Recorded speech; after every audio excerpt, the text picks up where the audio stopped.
আসসালামু আলাইকুম। শোনা যাচ্ছে? হ্যালো। ওয়ালাইকুম আসসালাম। কেমন আছেন? জি আলহামদুলিল্লাহ, আপনি কেমন আছেন? আলহামদুলিল্লাহ, আমি ভালো আছি। আমাদের অর্গানাইজারদের মধ্যে কে আছেন? ইমরান আছেন? ইমরান, আমরা কি স্টার্ট করে দেব?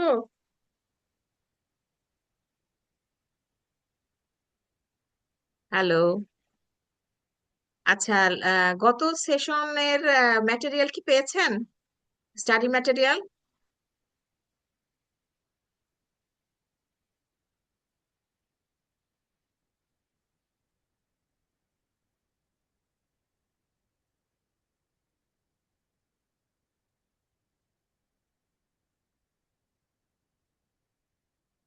আচ্ছা, শরীফ আছেন আমাদের সাথে। গত সেশনের স্টাডি ম্যাটেরিয়াল কি পেয়েছেন? ম্যাডাম, আমি একটু ব্যস্ত ছিলাম, এই জন্য ইয়ে করতে পারি না, গত চেক ক্লাসটাও করতে। করা হয়নি। আচ্ছা, আচ্ছা। আমি ও এখন আচ্ছা, এখন গত চেক করে ক্লাসে দেব। আপনি ছিলেন না। ওকে, ওকে। জি আচ্ছা, জি। তাহলে আপনার একটা ব্রিফ ইন্ট্রোডাকশন আমরা শুনতে চাই। কোথায় আছেন, কোন প্রফেশনে, একটু যদি বলেন। জি ম্যাডাম, আমি তো নৌবাহিনীতে ছিলাম, আচ্ছা। অফিসার হিসাবে। রিটায়ার করেছি ওকে। 2022 সালে জুলাইতে। এখন দু এক জায়গায় টুকটাক চাকরি করেছি, এখন বাসায় আছি আপাতত। আর এমনিতে আপনার মানে পড়াশোনা একাডেমিক যদি শেয়ার আমি করতে পারেন। এমবিএ করেছি, এলএলবি করেছি, ওকে, আর ওকে। ইসলামিক স্টাডিজে মাস্টার্স করেছি। আচ্ছা, আচ্ছা, আচ্ছা। ওকে। তো চাকরি বা আমাদের এই কোর্সে ইনক্লুশনের আসলে আপনার ইচ্ছাটা কিভাবে আসলো? আমি ওই যে নিজের ট্যাক্স নিজেই সব সময় পূরণ করে আসছি, এই জন্য ট্যাক্স সংক্রান্ত আমি কোর্সও করেছি। ওকে, এখন ওকে। পর্যন্ত আমি আমার ট্যাক্সের আমি মেনটেন করি। তা আমার মনে হয় যে সাথে ব্যাটটাও একটু দেখি, এই জন্য আর কি। আচ্ছা, আচ্ছা। সো আমি একটা স্ক্রিন শেয়ার দিয়েছি, এটা কি দেখা যাচ্ছে? এটা গত সেশনেও আমি শেয়ার করেছিলাম। দেখতে পাচ্ছেন, শরীফ? জি জি, দেখতে পাচ্ছি ম্যাম। আচ্ছা, আমাদের 10টা মডিউল। যেহেতু আপনি ফার্স্ট সেশনটা মিস করেছেন, তো আমি কিছুটা রিভিউ করছি। সো মডিউল ওয়ানটা শেষ হয়েছে, হ্যাঁ, presentation of G G. Financial statement. এখানে হচ্ছে একদম financial statement analysis and corporate governance আমাদের কোর্সটার পুরো নাম। সো জি জি। ফাইন্যান্সিয়াল স্টেটমেন্ট একটা সেকশন আর কর্পোরেট গভর্নেন্স আরেকটা সেকশন। আমরা পুরো সেশন জুড়ে দুইটা কোর্স বা দুইটা টপিকের উপরেই ডিসকাশন করব, এবং যেহেতু ইন্টার রিলেটেড সাবজেক্ট বা ইন্টার রিলেটেড টপিক, একটার সাথে আরেকটা আমরা আহ, আহ, দুইটা মিলিয়ে মিলিয়ে মাঝে মাঝে মাঝে পড়বো, বা এদের মাঝে রিলেশনশিপটা কেমন এটাও আমরা জানার চেষ্টা করব। সো ফাইন্যান্সিয়াল স্টেটমেন্টের একটা প্রাইমারি ডিসকাশন আমাদের গত সেশনে হয়েছে। এই সেশনে বা আজকের মডিউলে আমরা দেখব যে governance, corporate reporting, corporate responsibility, sustainability and ethics, এই বিষয়টা, আই মিন কর্পোরেট গভর্নেন্স পোর্শনের একটা প্রাইমারি ডিসকাশন আমরা আজকে মডিউলে আমরা সেটাই দেখব। সো আমাদের অর্গানাইজারের সাথে একটু কথা বলতে চাচ্ছিলাম। ইমরান, আমাকে শুনতে পাচ্ছেন? আমরা কি স্টার্ট করে দিব কিনা মেইন ডিসকাশনটা?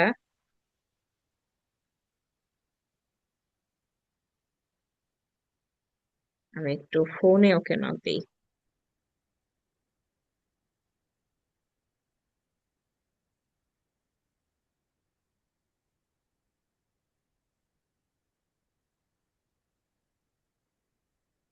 ইমরান, আমরা কি মেইন ডিসকাশন শুরু করে দেব? মেইন ডিসকাশনটাকে শুরু করে দেব। ওকে। আপনি ইন্ডিভিজুয়ালি নক দেন। ওকে। ওকে, ঠিক আছে। আসলে সবাই এখন ভোটের একটা আজকে তো একদম লাস্ট ডে, ওইটা নিয়ে অনেকে খুব এক্সাইটেড, এবং হয়তো অনেকে বাড়িতে চলে গেছে, যে কারণে আমাদের আজকের সেশনটা হবে কিনা এটা নিয়েও অনেকে টেনশনে ছিল বা একটু কনফিউশনে ছিল। তো যতক্ষণ পর্যন্ত আপনাদের গ্রুপে মেসেজ না যাবে যে ক্লাস ক্যান্সেল হয়েছে, সেশন ক্যান্সেল হয়েছে, ততক্ষণ পর্যন্ত ধরে নেবেন যে এটা হবে। ওকে। আমরা তাহলে আজকের ডিসকাশনে চলে যাই, আমাদের আজকের মেইন টপিক যেটাতে। আমাকে একটু সময় দেন, আমি স্লাইডটা জাস্ট ওপেন করছি।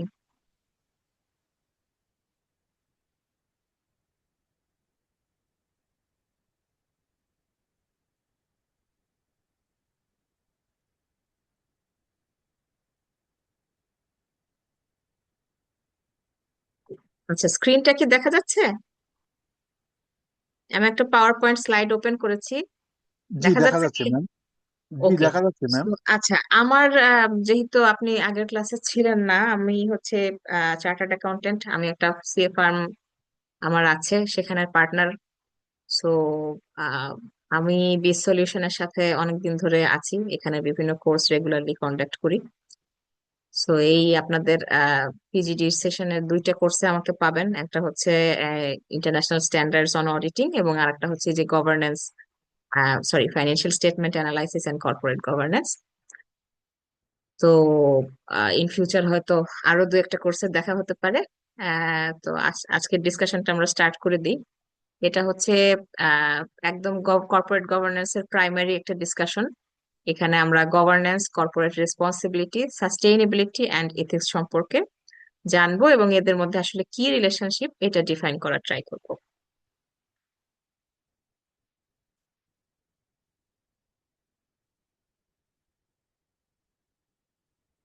আচ্ছা, গভর্নেন্স। গভর্নেন্স শব্দটা আমরা অনেক শুনতে পাই, বাট এটা আসলে বিষয়টা কি? সো গভর্নেন্স হচ্ছে একটা system by which an organisation is directed and controlled. এখন অর্গানাইজেশন বলতে আমরা কি বুঝি? অর্গানাইজেশন মানে কি? অর্গানাইজেশন মানে, বলেন তো। অর্গানাইজেশনের বাংলা যদি আমরা সহজভাবে বুঝতে চাই, এটা একটা প্রতিষ্ঠান বলতে পারি। সেটা এক মালিকানা প্রতিষ্ঠান হতে পারে, কোনো অংশীদারি পার্টনারশিপ ফার্ম হতে পারে, বা কোনো লিমিটেড কোম্পানি হতে পারে। হ্যাঁ, নানান টাইপের অর্গানাইজেশন হতে পারে। সো যে সিস্টেমের মাধ্যমে কোনো একটা প্রতিষ্ঠান কি করে, ডিরেক্টেড হয়, পরিচালিত হয় এবং কন্ট্রোলড হয়, নিয়ন্ত্রিত হয়। কেন এবং ডিরেক্টেড এবং কন্ট্রোলড কেন হবে? So that its objectives are achieved. প্রত্যেকটা অর্গানাইজেশনের কিন্তু একটা কি থাকে, অবজেক্টিভ থাকে। বা আমরা আরেকটু ডিফাইন করে বলতে পারি যে একটা তার মিশন থাকে, ভিশন থাকে, একটা গোল থাকে। সো সেই গোলটাকে অ্যাচিভ করার জন্য কিছু ছোট ছোট অবজেক্টিভ থাকে। একটা অর্গানাইজেশনের গোল হতে পারে যে আমি পুরো কান্ট্রি ওয়াইড একটা নির্দিষ্ট পণ্যের সাপ্লায়ার হব, কোনোটা আমি উৎপাদন করব এবং শুধুমাত্র আমি নাম্বার ওয়ান সাপ্লায়ার হব। এটা তার গোল, তার একটা এন্ড রেজাল্ট। তো এই রেজাল্টটা অ্যাচিভ করার জন্য তার কি কি লাগবে? তার অনেক কিছু দরকার হতে পারে। তার ভালো একটা টিম দরকার হতে পারে, ভালো প্রোডাকশন প্রসেস দরকার হতে পারে, ভালো মেশিনারিজ দরকার হতে পারে, তার নানান দিকে তার ফাইন্যান্সিয়াল ক্যাপাবিলিটিস দরকার হতে পারে। তো এগুলো সে কিভাবে অ্যাচিভ করবে, এই বিষয়গুলো অবজেক্টিভ দ্বারা আমরা ডিফাইন করতে পারি। তার ছোট ছোট কিছু মাইলস্টোন, কিছু অবজেক্টিভ থাকবে। সো এই গভর্নেন্সটা এমন একটা সিস্টেম, যে সিস্টেমের মাধ্যমে অর্গানাইজেশনটা ডিরেক্টেড হবে এবং কন্ট্রোলড হবে। কেন? যাতে অর্গানাইজেশনের যে অবজেক্টিভ গুলো এগুলো অ্যাচিভ করতে পারে সে। কিভাবে? In an acceptable and sustainable manner. মানে আপনি আহ এমন কোনো পথ বা এমন কোনো পন্থা আপনি নিতে পারবেন না যেটা কিনা সমাজের জন্য ক্ষতিকর। ফর এক্সাম্পল, ইটের ভাটা। তো ইটের ভাটা এমন একটা জায়গায় আপনারা সাধারণত দেখবেন যে তার আশেপাশে কোনো কিছু নাই, একটা ওপেন প্লেস। এখন আমাদের ধরেন একদম ঢাকাতে আমরা ধরেন মতিঝিল এরিয়া বা খুবই আহ মানুষে ভরপুর এরিয়া, পল্টন এরিয়া, এখানে তো প্রচুর বিল্ডিং। এখানে কি কখনো ইটের ভাটা দেখেছেন? এই সমস্ত জায়গাতে পসিবল? এই সমস্ত জায়গাতে কিন্তু ইটের ভাটা করাটা পসিবল না। কেন? কারণ একটা জায়গাতে যদি ইটের ভাটা হয়, সেখানে ওই যে ইটটা কিভাবে বানায়, পুড়িয়ে পুড়িয়ে বানায়, মাটিকে শক্ত করে পুড়িয়ে পুড়িয়ে বানায়। প্রচুর কালো ধোঁয়া সেখান থেকে বাতাসের সাথে মিশে যায়। এখন আহ এটা যত বেশি মানুষের কাছে থাকবে, মানুষ তত বেশি ক্ষতিগ্রস্ত হবে। এমন একটা জায়গাতে ইটের ভাটা করতে হবে যার আশেপাশে দূর দূরান্তে মানুষের আনাগোনা অনেক কম থাকবে।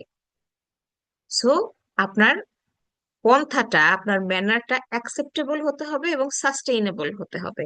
সমাজের জন্য ক্ষতিকর, মানুষের জন্য ক্ষতিকর, আইনের দৃষ্টিতে ক্ষতিকর এমন কোনো পন্থায় আপনি আপনার অর্গানাইজেশনটা যাতে রান করতে না হয়, সেজন্যই হচ্ছে এই গভর্নেন্সটা, এই সিস্টেমটা ক্রিয়েট করা হয়। সো তাহলে আমরা একবারে একটু পড়ি। আমি একটা ডেফিনেশনকে ছোট ছোট চারটা ভাগে দিয়েছি। যদি এটাকে আমরা পূর্ণ একটা লাইনে পড়তে চাই, তাহলে governance is the system by which an organization is directed and controlled so that its objectives are achieved. So কিভাবে অ্যাচিভড হবে? In an acceptable and sustainable manner. প্রত্যেকটা পয়েন্টের মধ্যে লাস্ট যে পয়েন্টটা বা লাস্ট যেই ওয়ার্ড দুটো আমি হাইলাইট করেছি, অ্যাকসেপ্টেবল অ্যান্ড সাস্টেইনেবল ম্যানার, এটা কিন্তু সব থেকে বেশি গুরুত্বপূর্ণ অংশ। ঠিক আছে? গভর্নেন্সের মূল লক্ষ্যই থাকে এটা, যে এমন ওয়েতে বা এমন ম্যানারে প্রতিষ্ঠানটা যেন পরিচালিত হয় যেটা সবকিছুতে অ্যাকসেপ্টেবল এবং সাস্টেইনেবল। ওকে, গভর্নেন্স আমরা দেখলাম। এখন আমরা আসি কর্পোরেট গভর্নেন্সটা কি। So corporate governance is a structured system for the direction and control of a company. তার মানে এর আগেরটা আমরা দেখেছি সমস্ত অর্গানাইজেশনের জন্য। অর্গানাইজেশন বলতে যেটা বললাম, যে এক মালিকানা ব্যবসা হতে পারে, ছোটখাটো দোকান টোকান যেগুলো, পার্টনারশিপ ব্যবসা হতে পারে। আর এই ক্ষেত্রে কর্পোরেট গভর্নেন্সটা স্পেশালি কোম্পানির ক্ষেত্রে ডিজাইন করা। কোম্পানির ক্ষেত্রে স্পেশালি কেন ডিজাইন করা বলতে পারবেন? কোম্পানিতে অনেক মানুষের আনাগোনা থাকে, সেখানে মানুষের মধ্যে যাতে কোনো রকম কোনো মানে কি বলে এটাকে, ডিসক্রিমিনেশন না হয়, বায়াসনেস যাতে না আসে, এবং এতগুলো মানুষ যেখানে কাজ করবে তাদের মধ্যে কোনো ধরনের যদি বাদানুবাদ হয় বা কনফ্লিক্ট হয়, সেটার রেজলিউশনটা এমন ভাবে হতে পারে বা এমন ভাবে হতে হবে যাতে কোনো পার্টির উপরে কোনো না ইনসাফি না করা হয়, সবার সাথে যাতে ইনসাফ থাকে, কেউ ডিসক্রিমিনেটেড ফিল না করে, কেউ বায়াসড ফিল না করে। এবং মেইন লক্ষ্য তো হচ্ছে অর্গানাইজেশনটাকে একটা তার অবজেক্টিভটা অ্যাচিভ করিয়ে দেওয়া।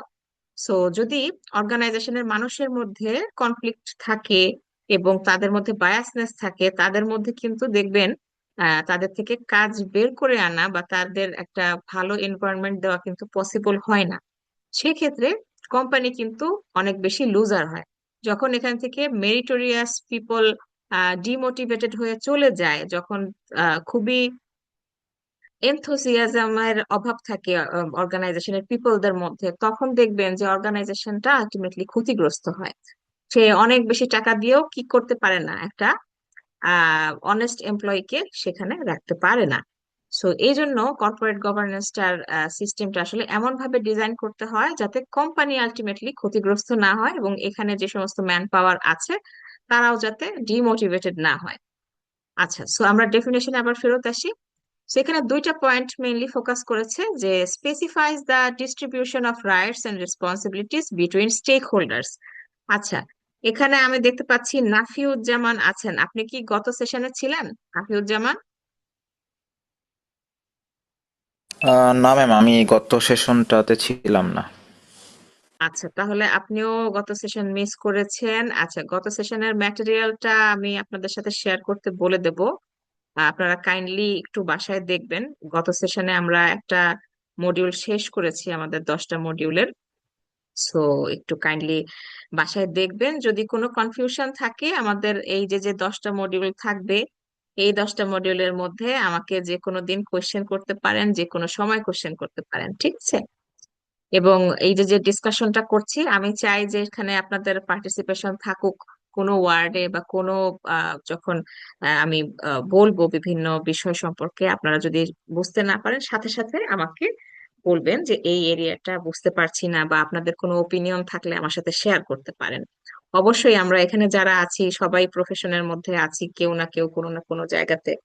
সো আপনাদেরও এক্সপেরিয়েন্স আছে, আপনাদেরও বিভিন্ন কথা আমরা শুনতে চাই। সো নাহিদুজ্জামান, কোথায় আছেন আপনি? আপনার একটা ব্রিফ ইন্ট্রোডাকশন আমরা শুনি। ম্যাম, আমি বর্তমানে একটি এফএমজিজি কোম্পানিতে senior tax and VAT plus accounts officer হিসেবে আছি। আচ্ছা, আর আচ্ছা। পাশাপাশি বিবিএ এমবিএ কমপ্লিট করেছি ড্যাফোডিল ইউনিভার্সিটি থেকে। আর ওকে। সিএ করতেছি, বর্তমানে সিএ তে আচ্ছা, এনরোলমেন্ট নিয়েছি রিসেন্টলি। পিএল মানে পাস, যেটা আর কি, মানে প্রি আর্টিকেল যে সেশনটা, ওইটাতে এনরোলমেন্ট নিয়েছি। আচ্ছা, আচ্ছা। তাহলে তো আপনাকে মানে আপনি আমাদের প্রফেশনের মানুষ। জি আপনার ম্যাম। আমাদের হয়তো অনেক টেকনিক্যাল ভাষা আপনি বুঝতে পারবেন। আর ওকে, তাহলে আমরা আগাতে থাকি। সো জি এখানে স্টেক হোল্ডারের ব্যাপারে আমি গত সেশনে একটু ডিসকাশন করেছিলাম, যেহেতু আপনি ছিলেন না আপনাদের সুবিধার্থে এটা আবার রিপিট করি। স্টেক মানে হচ্ছে যার ইন্টারেস্ট আছে, স্বার্থ আছে। হ্যাঁ, একটা কোম্পানিতে বা একটা অর্গানাইজেশনে নানান টাইপ অফ স্টেক হোল্ডার্স আছে। সো সবার প্রথমেই যেই পার্টিটা থাকে সেটা হচ্ছে শেয়ার হোল্ডার্স। শেয়ার হোল্ডার মানে কোম্পানিতে যার শেয়ার আছে, কোম্পানির ওনার বলতে পারি আমরা যাকে। সো আমি মোবারক ভাইকে দেখতে পাচ্ছি। আসসালামু আলাইকুম ভাইয়া। হ্যালো। আমাদের চার্টার্ড অ্যাকাউন্টেন্ট মোবারক ভাইয়ের আইডি দেখা যাচ্ছে। ওয়ালাইকুম আসসালাম আপু। কেমন আছেন ভাইয়া? জি আলহামদুলিল্লাহ ভালো, আপনি ভালো আছেন? হ্যাঁ, জি আলহামদুলিল্লাহ, আপনাকে পেয়ে আমরা খুবই গ্ল্যাড। ওকে, আমাদের সঙ্গে আলামিন সরকার আছেন। আলামিন সরকার কি গত সেশনে ছিলেন? জি, আসসালামু আলাইকুম। জি ছিলাম, গত সেশনে ছিলাম। ওকে, ওকে, ঠিক আছে। তাহলে আপনি তো স্টেক হোল্ডার সম্পর্কে ডিসকাশনটা শুনেছিলেন। আবার একটু রিপিট করছি যারা ছিলেন না তাদের জন্য। সো স্টেক হোল্ডার মানে কোম্পানিতে যাদের শেয়ার থাকে। আহ, শুধুমাত্র শেয়ার না, নানান টাইপ অফ স্টেক হোল্ডার্স আছে। সবার প্রথমেই যাদের কথা আমি বলছিলাম সেটা হচ্ছে শেয়ার হোল্ডার্স। ইনভেস্টর থাকে কোম্পানিতে, যারা অন্য কোম্পানির আহ মানুষজন বা অন্য একটা কোম্পানি ইনভেস্ট করেছে। লেন্ডার সাধারণত ব্যাংক বা ফাইন্যান্সিয়াল ইনস্টিটিউশন থেকে কোম্পানিতে লোন আমরা নিতে দেখি। সো তারাও কিন্তু একটা পার্ট অফ স্টেক হোল্ডার্স। আরো কাস্টমার থাকতে পারে। কাস্টমারদের কি শেয়ার থাকে বা সরি কি স্বার্থ থাকে কোম্পানির সাথে? কাস্টমারদের এক্সপেকটেশন থাকে।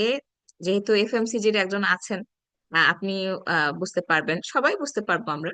সো কাস্টমারদের এক্সপেকটেশন থাকে কোম্পানিটা যদি ম্যানুফ্যাকচারিং কোম্পানি হয়, সেখান থেকে যে প্রোডাক্টটা ম্যানুফ্যাকচার হবে সেটা একটা কোয়ালিটিফুল প্রোডাক্ট হবে এবং এটা কন্টিনিউয়াসলি কোম্পানিটা প্রোডাকশন করতে থাকবে। যদি সার্ভিস অর্গানাইজেশন হয়, for example bank, insurance companies, আমরা তো সবাই সব অনেক ব্যাংকে আমাদের অ্যাকাউন্ট আছে। আমরা সেখান থেকে কি সার্ভিস এক্সপেক্ট করি? আমরা যখন কোনো চেক ডিপোজিট করব সেটা তাড়াতাড়ি ডিপোজিট হয়ে যাবে, যখন কোনো ফান্ড ট্রান্সফার করব খুব তাড়াতাড়ি হবে, স্মুথ একটা সার্ভিস পাবো, এটাই আমাদের এক্সপেকটেশন থাকে অ্যাজ কাস্টমার। এমপ্লয়িজ যারা আছেন কোম্পানির, তারাও কিন্তু স্টেক হোল্ডার। কেন? তারা চায় তাদের যে বেতন, তাদের যে অ্যালাউন্স, এটা তারা সময় মতো পাবে। যেই ইনভেস্ট যে ইনসেনটিভটা তাদেরকে প্রমিস করা আছে, সেই ইনসেনটিভটা তারা পাবে। তারা একটা গুড ওয়ার্কিং এনভায়রনমেন্ট পাবে। এগুলো তাদের এক্সপেকটেশন থাকে। গভর্নমেন্টের এক্সপেকটেশন কি থাকে? কোম্পানি থেকে একটা ভালো একটা ট্যাক্স যাতে সে পায়, কোম্পানিটা যাতে প্রফিটেবল হয়, এবং প্রফিটেবল হলে অবশ্যই সেখান থেকে অনেক বড় অঙ্কের একটা কর্পোরেট ট্যাক্স গভর্নমেন্ট পাবে। গভর্নমেন্টের আর্নিং কিন্তু এই ট্যাক্সটাই। সো এটাই তার এক্সপেকটেশন থাকে। সো এরকম নানান ধরনের স্টেক হোল্ডার্স আমরা দেখতে পাই। আর কর্পোরেট গভর্নেন্সটা মূলত এই যে সমস্ত স্টেক হোল্ডার্স, তাদের মধ্যে যে রাইটস থাকবে, তাদের মধ্যে যে রেসপন্সিবিলিটিস থাকবে, এগুলোর ডিস্ট্রিবিউশন, কার কতটুকু রাইট আছে, কার কতটুকু দায়িত্ব কর্তব্য আছে কোম্পানির প্রতি, এবং বোর্ড অফ ডিরেক্টরসে যারা থাকেন, ম্যানেজমেন্টে যারা থাকেন, তাদের আসলে কি ধরনের রোল হওয়া উচিত কোম্পানিটাকে প্রফিটেবল মোডে প্লাস একটা সাস্টেইনেবল এবং অ্যাকসেপ্টেবল ম্যানারে রান করার জন্য তাদের কি দায়িত্ব কর্তব্য থাকতে পারে, এগুলো হচ্ছে কর্পোরেট গভর্নেন্স ডিফাইন করে দিয়েছে, স্পেসিফাই করে দিয়েছে। এবং আরেকটা পয়েন্ট, সেটা হচ্ছে যে it has established rules and procedures for making decisions about the companies affairs. তারা যে ডিসিশন গুলো মেক করবে সেখানেরও কিছু নিয়ম কানুন আছে। সে চাইলেই খুব রেকলেসলি কোনো একটা ডিসিশন নিতে পারে না। বোর্ড অফ ডিরেক্টরস যখন ডিসিশন গুলো মেক করবে, সেটারও সাস্টেইন প্রসিডিওর আছে। একটা অফিসিয়াল মিটিং হবে, মিটিং এ কারা কারা ইনভাইটেড হবেন, বা বোর্ডের সাইজটাই বা কিরকম হবে, সেখানে আমরা সামনে গেলে আরো দেখতে পারবো। যখন কর্পোরেট গভর্নেন্স এর আইনটা আমরা দেখবো, তখন বিভিন্ন কমিটি সেট আপ করতে হবে, তাদের মোটো কি, তাদের রোলস রেসপন্সিবিলিটিস কি, এগুলো সবই কিন্তু আইনের মধ্যে স্পেসিফাই করা আছে। সো আমাদের বাংলাদেশে আমরা বাংলাদেশ সিকিউরিটিজ অ্যান্ড এক্সচেঞ্জ কমিশনের যে কর্পোরেট গভর্নেন্স আইন, এইটা হওয়ার কারণে দেখা যাচ্ছে যে বর্তমানে এই কর্পোরেট গভর্নেন্সটা অনেক বেশি ফলো করতে হয়, স্পেশালি লিস্টেড কোম্পানির জন্য এটা কিন্তু ম্যান্ডেটরি। সো এটা আমরা পুরো আইনটাই দেখব আমাদের স্পেসিফাইড মডিউলে, স্পেসিফাইড টাইমে। ওকে, সো আসলে এই যে গভর্নেন্স গভর্নেন্স বলছি, এটা স্টেক হোল্ডারদের আসলে কেন দরকার হয় বলেন তো? আলামিন সরকার, কেন দরকার হয় এই ইয়েটা, আমাদের কর্পোরেট গভর্নেন্স আমরা কেনই বা শিখছি, বা এটা আসলে স্টেক হোল্ডারদের কেনই বা দরকার পড়ে?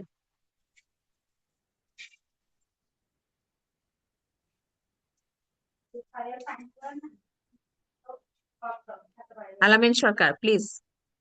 জি, শুনতে পাচ্ছি। হ্যাঁ, আমি একটা কোয়েশ্চেন করেছি আপনাকে, যদি একটু বলেন আর কি।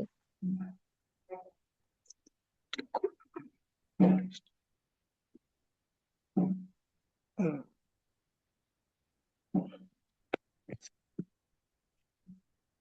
কোয়েশ্চেনটাকে আমি বোঝাতে পেরেছি?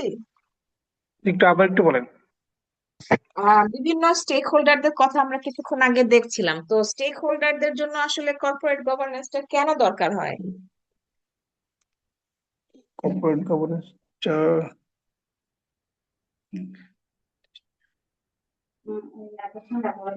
একটু ক্লিয়ার না আমি। আচ্ছা, ওকে। আহ আসলে কি, এটা governance extends beyond management to take explicit account of stakeholders. হ্যাঁ, মানে শুধুমাত্র ম্যানেজমেন্টের জন্যই কিন্তু আসলে কর্পোরেট গভর্নেন্সটা না, সমস্ত পার্টি, সমস্ত স্টেক হোল্ডার্সদের কথা বিবেচনা করে কিন্তু গভর্নেন্সটা বা কর্পোরেট গভর্নেন্সটা আমরা দেখতে পাই। হ্যাঁ, অনেক সময় দেখা যায় স্টেক হোল্ডারদের মধ্যে কনফ্লিক্ট অফ ইন্টারেস্ট হয়। এক পার্টি তার যে ইন্টারেস্ট, তার সাথে অন্য পার্টির ইন্টারেস্টের মধ্যে একটা কনফ্লিক্ট লেগে যায়।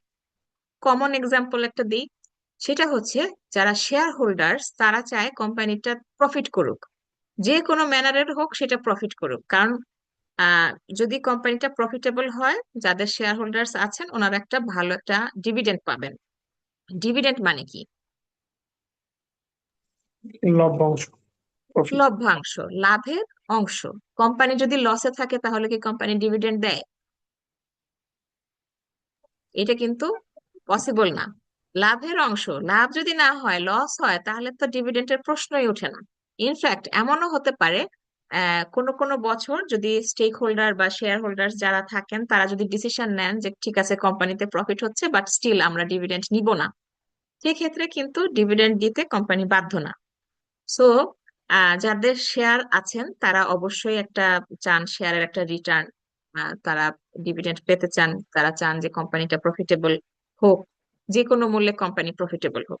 এখন কোম্পানি যদি প্রফিটেবল হতে যায়, অনেক ক্ষেত্রে কস্ট কাটিং এর একটা ইস্যু আসে। কস্ট কাটিং করতে গেলে দেখা যায় যে ম্যাটেরিয়ালটা তারা ইউজ করতো, বা যেটা হচ্ছে যে ম্যাটেরিয়ালটা আসলে কোম্পানির প্রোডাক্টের জন্য খুব সেফ এবং আহ, খুব ভালো, সেটা আসলে এক্সপেন্সিভ। বিশেষ করে যখন ম্যাটেরিয়াল গুলো ইম্পোর্ট করে আনতে হয়। র ম্যাটেরিয়াল গুলো বাংলাদেশ থেকে না, বরং এটা বাইরের কোনো কান্ট্রি থেকে ইম্পোর্ট করে আনতে হয়। সো এক্সচেঞ্জ রেট আমরা ফ্রিকোয়েন্টলি দেখি যে চেঞ্জেস এর কারণে একটা অনেক সময় এক্সচেঞ্জ লস হয়। হ্যাঁ, ডলারের রেট বেড়ে যায়, নানান রকম ট্যারিফ আছে, বাংলাদেশের সাথে অন্য দেশের বিভিন্ন বাণিজ্য চুক্তি আছে।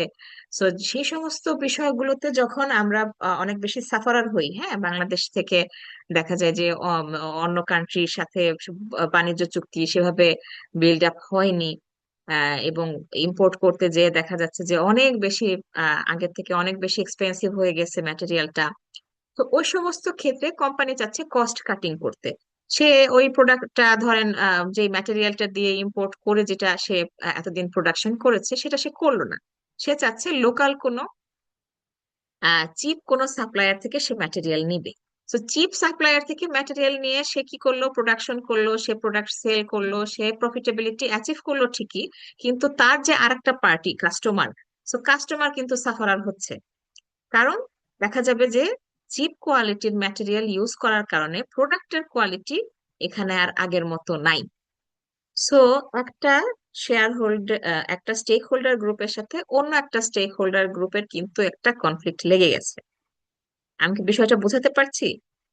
সেই কনফ্লিক্ট যখন হবে, এই কনফ্লিক্ট কিভাবে রেজলিউশন করা যাবে বা কনফ্লিক্ট যাতে না হয়, এই ইস্যুগুলো নিয়ে কিন্তু আসলে গভর্নেন্সটা করা হয়।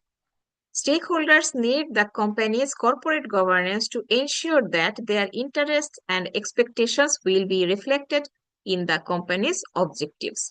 কোনো পার্টির ইন্টারেস্ট যাতে হার্ম না হয় সেটাই আসলে কর্পোরেট গভর্নেন্স দেখে। The scope for conflict of interest is reduced. The company follows good practice in corporate governance and business ethics. অর্থাৎ এই যে গুড গভর্নেন্স বা বিজনেস এথিক্স, এগুলো যত বেশি ফলো করা হবে কোম্পানিতে, এই বিভিন্ন স্টেক হোল্ডার গ্রুপস এর মধ্যে কনফ্লিক্ট অফ ইন্টারেস্ট ততটাই কমে যাবে। আচ্ছা, আমরা একটা কেস দেখব। কেস মানে ছোট্ট একটা সিনারিও, যেখানে আসলে বুঝতে পারবো যে এখানে আসলে পুয়ার কর্পোরেট গভর্নেন্স যদি কোনো কোম্পানিতে থাকে, কত ভাবে পুয়ার কর্পোরেট গভর্নেন্স থাকতে পারে। সো আসেন আমরা একটা কেস দেখি। Tech Point PLC is a medium-sized public company that produces a range of components used in the manufacture of computers. তার মানে কি, টেক পয়েন্ট নাম থেকে বোঝা যাচ্ছে যে হয়তো টেকনোলজি বেসড কোনো কোম্পানি, এটা মিডিয়াম সাইজের একটা পাবলিক কোম্পানি। আচ্ছা, আমরা কি পাবলিক কোম্পানি, প্রাইভেট কোম্পানি এগুলোর মধ্যে পার্থক্য বুঝি? পাবলিক কোম্পানি কি আর প্রাইভেট কোম্পানি কি বলেন তো?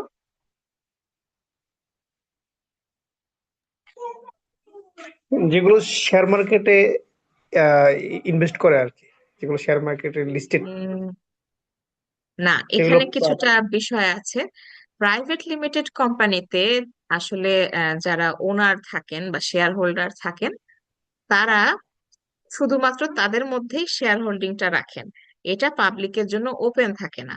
হ্যাঁ, প্রাইভেট নাম থেকেই বোঝা যায় যে প্রাইভেট লিমিটেড কোম্পানি। ম্যাক্সিমাম ক্ষেত্রে বাংলাদেশে আমরা কি দেখতে পাই জানেন? একটা ফ্যামিলি বা কয়েকজন ফ্রেন্ডস এরা মিলে প্রাইভেট লিমিটেড কোম্পানি হয়ে গেছে।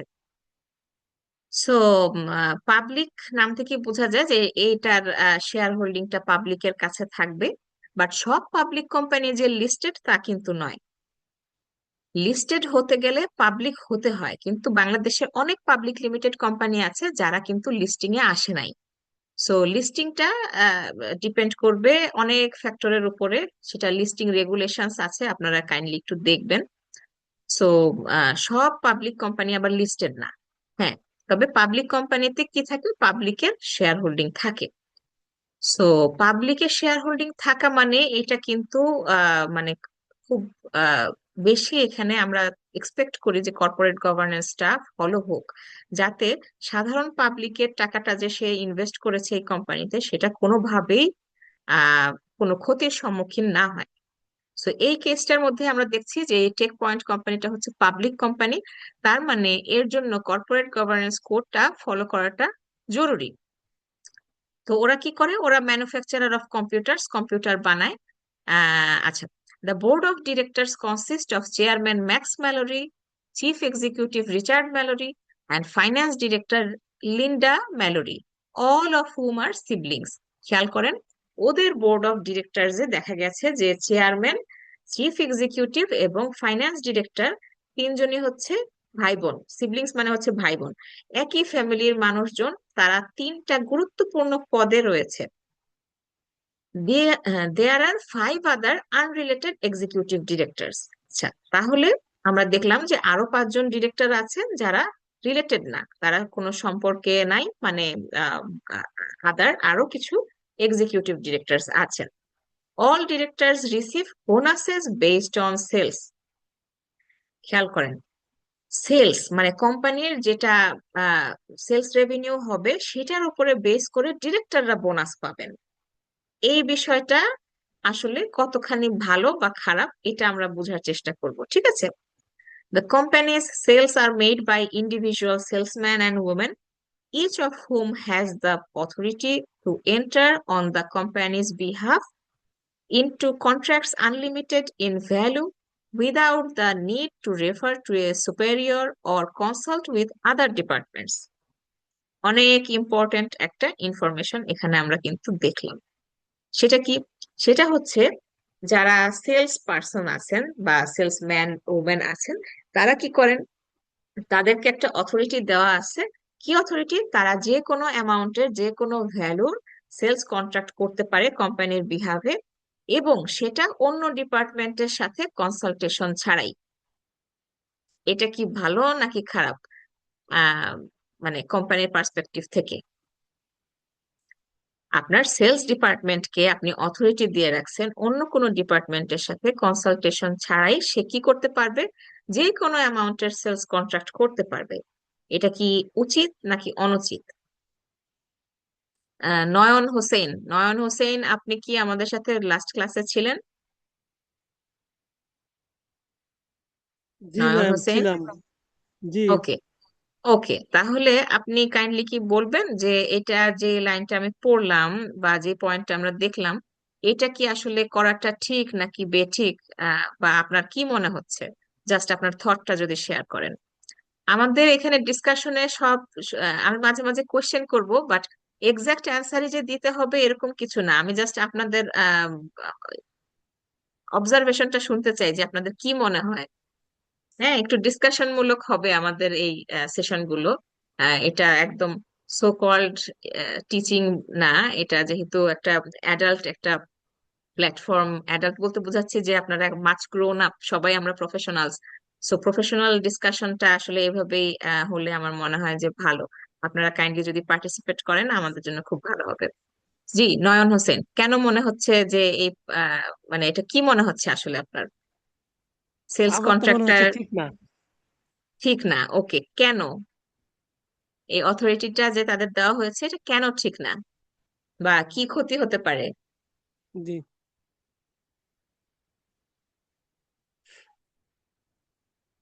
একটু কেন ঠিক নেট না মনে সমস্যা হচ্ছে? ছিল ম্যাডাম। ওকে, আচ্ছা, আমি এক্সপ্লেইন করি। উনি বলেছেন যে এটা আসলে করাটা ঠিক না, এটা আসলে অনেক বেশি রিস্কি। কেন রিস্কি আমি বলি। সেলস ডিপার্টমেন্টের সাথে আসলে প্রোডাকশন ডিপার্টমেন্ট, ফাইন্যান্স ডিপার্টমেন্ট সবারই কমিউনিকেশন থাকতে হবে।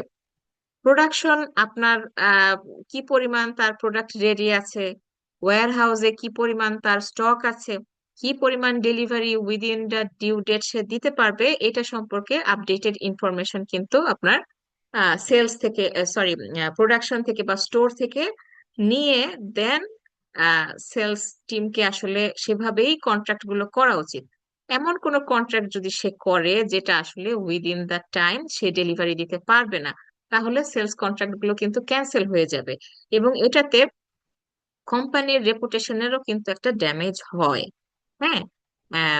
সো এখানে তাদের যে অথরিটিটা দেওয়া হয়েছে যে উইদাউট এনি কনসালটেশন এবং যে কোনো অ্যামাউন্টের তারা সেলস কন্ট্রাক্ট করতে পারবে কোম্পানির বিহাফে, এটা আসলে একটা পুয়ার গভর্নেন্সের একটা এক্সাম্পল। হ্যাঁ, এখানে আমরা ভালো গভর্নেন্স দেখতে পাই না। সো আমরা আরেকটু ফার্দার আগাই।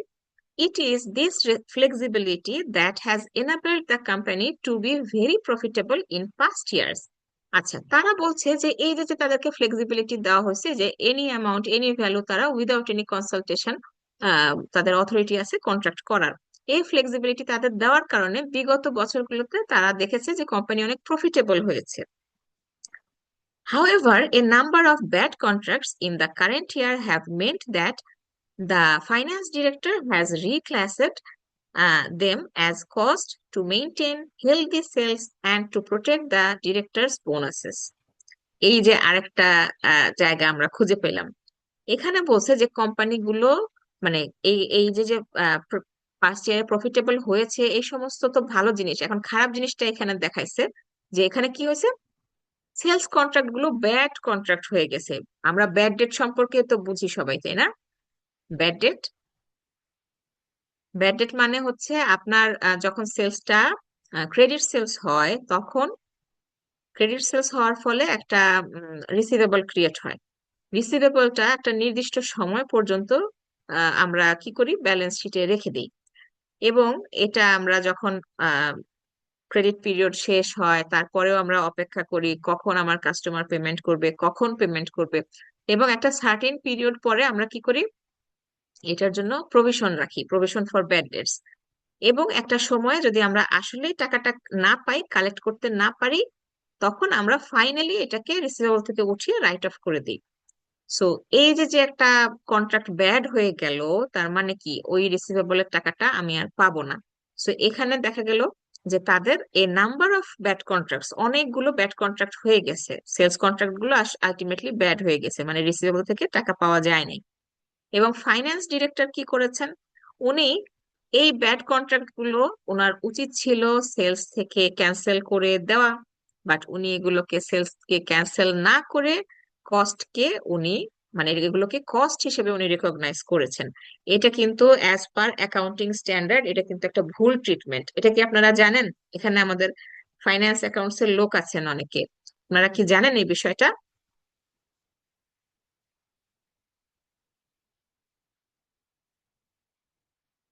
এখানে কার সাথে যেন কথা বলছিলাম অ্যাকাউন্টস এর, নাফিউজ্জামান আই থিংক। নাফিউজ্জামান, আপনি কি আমাদেরকে শুনতে পাচ্ছেন? হ্যালো? হ্যালো? আচ্ছা, উনি ডিসকানেক্টেড হয়ে যাচ্ছেন। এনিওয়ে, তো অ্যাকাউন্টিং পার্সপেক্টিভ থেকে এটা কিন্তু একটা ভুল ট্রিটমেন্ট। আপনার যখন সেলস কন্ট্রাক্ট ক্যান্সেল হয়ে যাবে, আপনার উচিত সেলস এর সাথে সেটাকে অ্যাডজাস্টমেন্ট দেওয়া। বাট ফাইন্যান্স ডিরেক্টর কি করেছেন, কস্ট এন্ট্রি দিয়েছেন, এগুলোকে কস্ট হিসেবে উনি রিকগনিশন করেছেন। কেন? উনি চেয়েছেন সেলসে যদি উনি অ্যাডজাস্টমেন্ট দেন, সেলস ফিগার কমে যাবে, এবং সেলস ফিগার কমে যাওয়া মানে কিন্তু ওনাদের বোনাসটাও কমে যাওয়া। উনিও একজন director, finance director is also a director. তো উনি অবশ্যই ওনার ইনসেনটিভটা বা ওনার বোনাসটাকে উনি বাঁচানোর জন্য কি করলেন, উনি সেলস ফিগারে হাত দিলেন না, উনি কস্টের সাথে অ্যাডজাস্টমেন্ট দিলেন। সো এটাও কিন্তু আসলে একটা পুয়ার গভর্নেন্স এর এক্সাম্পল। হ্যাঁ, এখানে কারেক্ট এন্ট্রি হয় নাই, এবং এই যে যে তাদের যে বোনাস দেওয়ার সিস্টেম, এই বোনাস দেওয়ার সিস্টেমটাও কিন্তু আসলে একটা পুয়ার কর্পোরেট গভর্নেন্স এর একটা এক্সাম্পল আমি বলি। বোনাস অবশ্যই দেওয়া উচিত, বাট সেলস এর উপরে বেস করে দেওয়াটা এখানে ঠিক হয়নি। ওকে, রিকোয়ারমেন্টে আমাদেরকে বলেছে what are the corporate governance issue at Tech Point PLC. আচ্ছা, আমরা কোশ্চেন পড়তে পড়তে কিন্তু অলরেডি অনেকগুলো পুয়ার পয়েন্ট বের করেছি। সো আসেন আমরা একটু সলিউশনটা দেখি। সো এখানে মেইন কর্পোরেট গভর্নেন্স ইস্যুর মধ্যে সবার প্রথমে বলেছে domination by a small group. ওই যে যে তিনজন ভাই বোন, হ্যাঁ তিনজন ভাই বোন একই ফ্যামিলির মানুষ, অল, মানে যদিও তারা হচ্ছে তারা ছাড়াও আরো ডিরেক্টরসরা আছেন, বাট স্টিল তারা finance director, chief executive, chairman, most powerful পজিশনেই তারা একই ফ্যামিলির মানুষজন আছেন। সো তাদের দ্বারাই কিন্তু পুরো গ্রুপটা ডমিনেটেড হচ্ছে। সো এটা কিন্তু আসলে পুয়ার গভর্নেন্সের একটা এক্সাম্পল। শর্ট টার্ম ভিউ, এই যে বোনাসটা যে সেলস এর উপরে বেস করে হলো, এটা কিন্তু আসলে লং টার্ম ভিউ না। এই এই ধরনের ঘটনা আমরা ফ্রিকোয়েন্টলি দেখতে পাই। অনেক রকমের সেলস কন্ট্রাক্ট দেখা যায় যে ইয়ার এন্ডের আগে হয়, জাস্ট ইয়ার এন্ড হয়ে গেলে বা পরের ফাইন্যান্সিয়াল পিরিয়ডে সেগুলোকে আমরা দেখি এগুলো আবার রিএম্বার্স হচ্ছে, এগুলো ক্যান্সেল আউট হয়ে যাচ্ছে। সো ইন্টার কোম্পানি সেলস এরকম দেখতে পাই, মানে সেলস এর উপরে বেস করে যদি কোনো ইনসেনটিভ বা বোনাস থাকে, সেলস ফিগারটাকে খুবই ম্যানুপুলেটেড ওয়েতে শো করা হয়, যেটা just after the period, after the accounting period আবার ঠিকঠাক করা হয়। সো এই ম্যানুপুলেশন অফ অ্যাকাউন্টসটা আসলে শর্ট টার্ম ভিউ। হ্যাঁ, কোনো কোম্পানি যদি চায় যে আমার কোম্পানিটা লং টার্মে প্রফিটেবল হোক, সেখানে বোনাসটা হয়তো প্রফিটের উপরে হবে, বা ইনফ্যাক্ট প্রফিটের উপরেও না, হয়তো পারফরমেন্সের উপরে, ইন্ডিভিজুয়াল পারফরমেন্স রিভিউর উপরে করা থাকতে পারে। সো এই সেলস বা এই প্রফিটের উপরে যখনই বোনাস বা ইনসেনটিভ গুলো থাকে, তখনই আসলে ম্যানুপুলেশনের একটা হিউজ চান্স রয়ে যায়। ল্যাক অফ সুপারভিশন, এই যে সেলস ফোর্সের উপরে কোনো সুপারভিশন নাই, তারা এনি অ্যামাউন্টের কন্ট্রাক্ট করছে, ইনফ্যাক্ট তাদের আদার কোনো ডিপার্টমেন্টের সাথে যোগাযোগ করার প্রয়োজন পড়ছে না। এটা কিন্তু আলটিমেটলি দেখা যাচ্ছে যে তাদের কন্ট্রাক্ট গুলা ব্যাড কন্ট্রাক্ট হয়ে যাচ্ছে, সেলস কন্ট্রাক্ট গুলো আসলে সাস্টেইন করছে না। সো তাদের উপরে যদি একটা গাইডেন্স থাকতো যে তারা অন্য ডিপার্টমেন্ট, স্পেশালি তারা তারা প্রোডাকশন এবং ফাইন্যান্স ডিপার্টমেন্টের সাথে যদি একসাথে আহ একসাথে হয়ে বিজনেসটা করতো, বা সেলস কন্ট্রাক্ট গুলো করার আগে তারা একটু ফাইন্যান্স ডিরেক্টর বা সিএফও এই সমস্ত পজিশনে যারা আছেন তাদের পারমিশন অ্যাপ্রুভাল যদি তারা নিত, বা সেলস হেডের সাথে কোনো একটা কমিউনিকেশন বা অ্যাপ্রুভালের ইস্যু থাকতো, সেলস হেড আবার আদার ডিপার্টমেন্ট হেডের সাথে কমিউনিকেশন করতো, তাহলে কিন্তু এই ঝামেলাগুলো হতো না। সো এখানে আসলে no authorisation or communication of other departments, which means the company may take on contracts that it cannot fulfill. কোম্পানিটা আসলে ফুলফিল করতে পারে নাই, বাট কন্ট্রাক্ট হয়ে গেছে। সো এই ধরনের কন্ট্রাক্ট তো আলটিমেটলি ব্যাড কন্ট্রাক্ট হবে, এটাই স্বাভাবিক। হ্যাঁ, সো এই হচ্ছে মেইন মেইন এরিয়া গুলো যেখানে আমরা দেখতে পাই যে এখানে গভর্নমেন্টটা আসলে ঠিক নাই। আচ্ছা, এই তো গেল খারাপ প্র্যাকটিসটা। এখন আমরা জানার চেষ্টা করি যে আসলে good practice in corporate governance কিভাবে একটা কোম্পানিতে রাখা যায়। আপনারা কি খুব বোর ফিল করছেন? যখন বোর ফিল করবেন তখন বলবেন, কাইন্ডলি শেয়ার করবেন। হ্যাঁ, আমরা কিছু টুকটাক প্রফেশনাল গল্প করব তখন। তো কেমন লাগছে আপনাদের ক্লাস বা আমাদের সেশন? একটু যদি শেয়ার করেন। সবাই আমরা ভোটের আমেজে আছি না? আমরা ভোট অবশ্যই দিব, আমাদের নাগরিক দায়িত্ব, কিন্তু আমরা এখন আছি সেশনে, প্রফেশনাল ডিসকাশনে। এখন এই সময়টা আমি এক্সপেক্ট করবো আপনারা একটু মনোযোগ দিবেন। শরীফ উদ্দিন আহমেদ, আপনি কি এই ব্যাড বা পুয়ার গভর্নেন্স এর এই কেসটা কি বুঝতে পেরেছেন? জি আপনি ম্যাম, বুঝতে যেহেতু, পেরেছি। হ্যাঁ যেহেতু অনেকদিন পরে এদিকে আপনি একটু ইয়ে হয়েছেন, আপনার কিন্তু এই যে জায়গাগুলোতে একটু ক্লিয়ার হতে হবে। হুম। জি ম্যাম, ওই যে স- শুধু সেলসের উপর নির্ভর করে ডিভিডেন্ড দেওয়াটা ঠিক না আর কি, এটা ইয়ে ডিভিডেন্ড না, এটা হচ্ছে বোনাস। হ্যাঁ, ডিভিডেন্ড আর বোনাসের মধ্যে পার্থক্য আছে, আমরা বোনাসের কথা বলছিলাম। ডিভিডেন্ড মানে তো লাভের অংশ, সেটা সেলস এর উপরে দেওয়ার কোনো সুযোগই নাই, কোনো চান্সই নেই, ওটা প্রফিটের উপরে। বাট এটা হচ্ছে বোনাস। হ্যাঁ, ডিরেক্টরদেরকে অনেক সময় বিভিন্ন কারণে কোম্পানিগুলো বোনাস দেয়, বাট আসলে কিন্তু এই বোনাস দেওয়াটা কর্পোরেট গভর্নেন্স এর কোথাও নাই। ডিরেক্টরসরা শুধু মিটিং অ্যাটেন্ডেন্স ফি পেতে পারেন, আদারওয়াইজ তারা কিন্তু কোম্পানি থেকে বেনিফিট, কোনো ধরনের বেনিফিটের জন্য এলিজিবল না। হ্যাঁ, এনিওয়ে, আমরা সামনে আরো দেখবো। আচ্ছা, এখন আমরা দেখি গুড প্র্যাকটিসটা আসলে কিভাবে গভর্নেন্স এর মধ্যে ইনক্লুড করা যায়, বা এখানে মানে ওয়ে গুলো কি কি বা এরিয়া গুলো কি কি। তো এখানে আসলে 5টা এলিমেন্ট আছে। সবার প্রথমে বোর্ড অফ ডিরেক্টরস। কোম্পানি, কোন একটা কোম্পানি কিভাবে চলবে, কি প্র্যাকটিস নেবে, এটা কিন্তু বোর্ড অফ ডিরেক্টরস এর উপরে ডিপেন্ড করে, প্রাইভেট হোক পাবলিক হোক। হ্যাঁ, সো বোর্ড অফ ডিরেক্টরস এর বিভিন্ন টাইপ অফ ডিরেক্টরস কে আমরা দেখতে পাই। সবার প্রথমে আমরা দেখতে পাই এক্সিকিউটিভ ডিরেক্টরস দেরকে।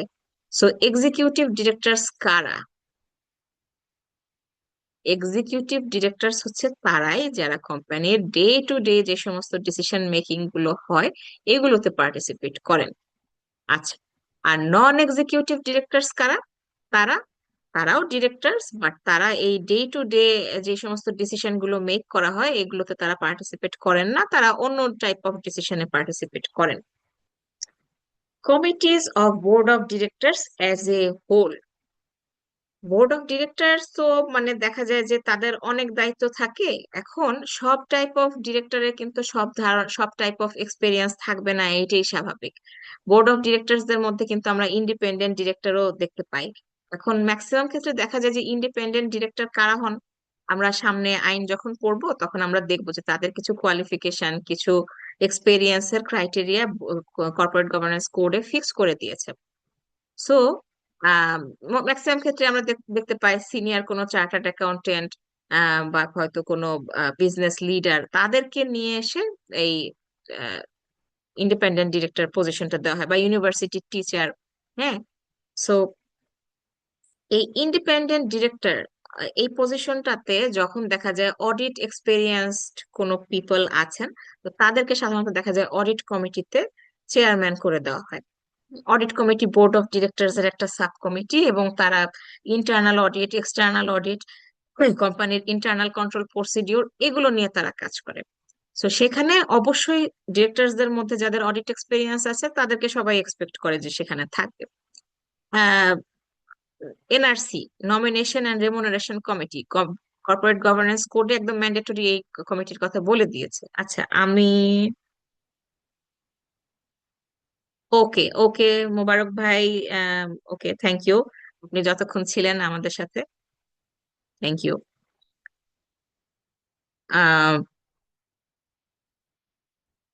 ওকে, সো এনআরসির কথা বলছিলাম। এনআরসি আসলে কর্পোরেট গভর্নেন্স কোডে এটাকে ম্যান্ডেটরি করে দেওয়া হয়েছে। কেন করে দিছে? কোম্পানির এইচআর কাজ করে মূলত কোম্পানির এমপ্লয়ীদেরকে নিয়ে, কিন্তু কোম্পানির সিএফও, ফাইন্যান্স ডিরেক্টর, কোম্পানির সিইও, এরা আহ, এরাও কিন্তু দেখা যায় যে বাহির থেকে হায়ার করতে হয়। হ্যাঁ, সিইও, বিশেষ করে ব্যাংক, ইন্স্যুরেন্স কোম্পানি, যেটা নন ব্যাংকিং ফাইন্যান্সিয়াল ইনস্টিটিউশন যেগুলো আছে, সেখানে কিন্তু সিইও যারা থাকেন ওনারা কিন্তু এমপ্লয়ি। সো আপনাকে বাইরে থেকে যাদের প্রপার এক্সপিরিয়েন্স আছে এই ফিল্ডে, প্রপার যাদের নলেজ আছে এমন ব্যক্তিকে, এবং যারা qualified, not necessary chartered accountant হতে হবে, অন্য কোনো ফিল্ডেরও ইন্ডাস্ট্রি এক্সপিরিয়েন্স আছে, ওই পজিশনের সাথে খুব ভালোভাবে ম্যাচ করছে এমন একজন ব্যক্তিকে আপনার হায়ার করে আনতে হবে। এবং শুধু আনলে হবে না, তাদেরকে এমন রেমুনারেশন বা প্যাকেজ দিয়ে আনতে হবে যাতে উনি থাকেনই এই কোম্পানিতে। সো ফাইন্যান্স ডিরেক্টর বা সিএফও পজিশনে আপনি যাকে আনবেন, তাকেও দেখা যেতে হবে যে তার ফাইন্যান্স অ্যাকাউন্টস এ প্রফেশনাল কোয়ালিফিকেশনটা এখন বর্তমানে তো ম্যান্ডেটরি। এবং শুধু কোয়ালিফিকেশন থাকলে হবে না, তার ইন্ডাস্ট্রিতে এক্সপেরিয়েন্স আছে কিনা। একটা গ্রুপ অফ কোম্পানির আপনি গ্রুপ সিএফও হিসেবে আনবেন, ওই গ্রুপের যে ধরেন এফএমসিজি ইন্ডাস্ট্রি, সেখানে আপনি কি ব্যাংকের সিএফও কে আনলে ব্যাপারটা কেমন দেখায়? সো আপনার অন্য আরেকটা এফএমসিজি তে যে সিএফও ছিল, সেখানে কাজ করার তার বহুদিনের অভিজ্ঞতা আছে, তাকে যদি আনতে পারেন, এবং তাকে আনতে গেলেও আপনাকে ওইরকম একটা ইন্ডাস্ট্রির স্ট্যান্ডার্ড একটা প্যাকেজ দিয়েই তাকে আনতে হবে। হ্যাঁ, সো এই সমস্ত বিষয়গুলোর জন্য একটা বোর্ড অফ ডিরেক্টরস এর একটা সাব কমিটি আছে, সেটা হচ্ছে নমিনেশন এন্ড রেমুনারেশন কমিটি। তো সেই কমিটি থাকাটা বাধ্যতামূলক। সো এরকম যে ছোট ছোট কমিটি গুলো থাকবে, এক্সিকিউটিভ কমিটি থাকে, ব্যাংকের ক্ষেত্রে রিস্ক অ্যাসেসমেন্ট কমিটি থাকে। সো এই সমস্ত সাব কমিটিও আসলে কর্পোরেট গভর্নেন্সটা যদি, মানে যে যদি আমরা ভালো একটা গভর্নেন্স রাখতে চাই, কমিটিগুলোর অ্যাক্টিভিটিসও ভালো রাখতে হবে। ওকে, সো এবার আমরা একটু সামনের দিকে আগাই। সিনিয়র ম্যানেজমেন্ট, খেয়াল করেন বিষয়টা, ওনারা কিন্তু বোর্ড অফ ডিরেক্টরস না। স্পেশালি মানে তারা part of management but not board of directors. So এই জাতীয় জায়গাতে আসলে খুব ইম্পর্টেন্ট রোল থাকে বোর্ড অফ ডিরেক্টরস কে বিভিন্ন সময়ে বিভিন্ন ইনফরমেশন দেওয়া, এবং আরেকটা তাদের ওয়ার্ক হচ্ছে হুইসেল ব্লো করা। হুইসেল ব্লো বিষয়টা কি আমরা বুঝি? হুইসেল ব্লোয়িং মানে কি? হুইসেল তো আমরা সবাই জানি, বাঁশি বাঁশি। সো হুইসেল ব্লো করা মানে হচ্ছে বাঁশি দেওয়া। এমন একটা উম পরিবেশ বা এমন একটা ঘটনা ধরেন কোম্পানির অ্যাকাউন্টস ডিপার্টমেন্টে ঘটেছে, যেটা সিএফও জানেন। সিএফও তো এমপ্লয়ি, সে তো আর বোর্ড অফ ডিরেক্টরস না। এখন সিএফও ডিসিশন মেক করতে হবে যে এই ঘটনাটা উনি বোর্ড অফ ডিরেক্টরস কে জানাবেন কিনা। আমি কি আসলে বুঝাতে পারছি আপনাদেরকে? আহ নাফিউজ্জামান, আপনি কি শুনতে পাচ্ছেন? নাফিউজ্জামান, জি ম্যাম, শুনতে পাচ্ছি। আচ্ছা, একটু কাইন্ডলি আমি যেগুলো ডিসকাশন করব একটু বোঝার চেষ্টা করবেন। যদি বাই এনি চান্স কখনো কোনো কিছু মিস করে ফেলেন, আমাকে সাথে সাথে একটু কোয়েশ্চেন করবেন, ঠিক আছে? জি। আচ্ছা, 1 মিনিট আমাকে একটু সময় দেন।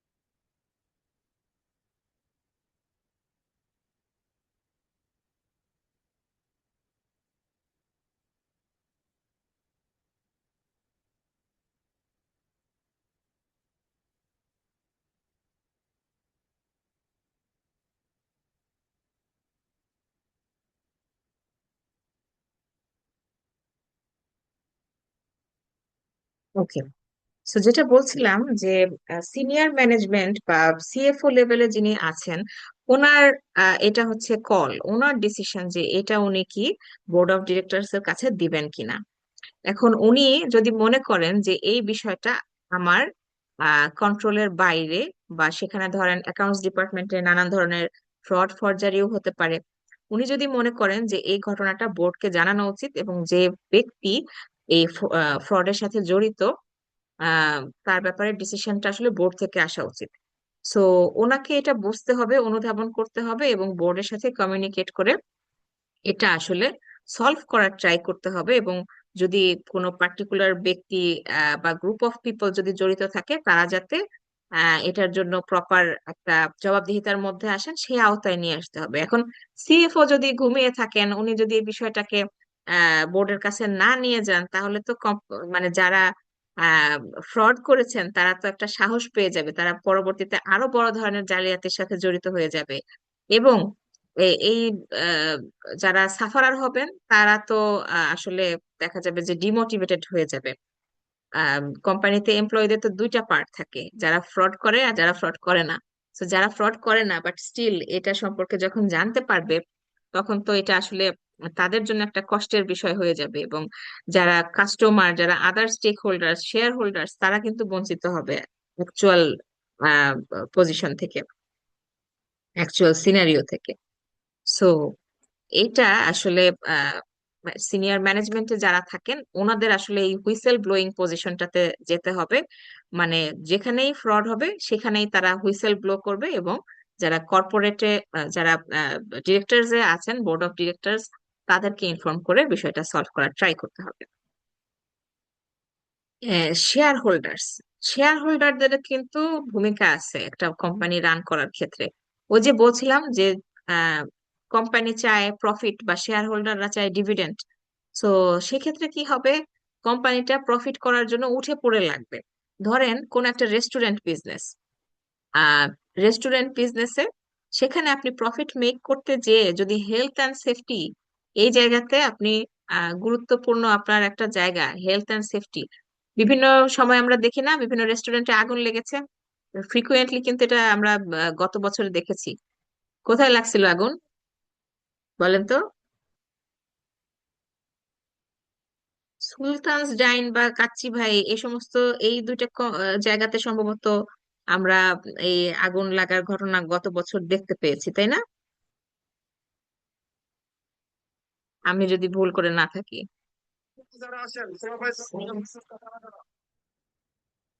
সুলতানস ডাইন বা কাচ্চি ভাই, এরকম দুইটা জায়গার মধ্যে কোনো একটাতে বা দুইটা জায়গাতে হয়তো আগুন লাগার ঘটনা ঘটেছে। তো আগুন কেন লাগছে? অবশ্যই সেখানে তারা যে প্রসিডিউর মেনটেন করে চলা উচিত ছিল, সেই প্রসিডিউরটা মেনটেন করেন নাই। হ্যাঁ।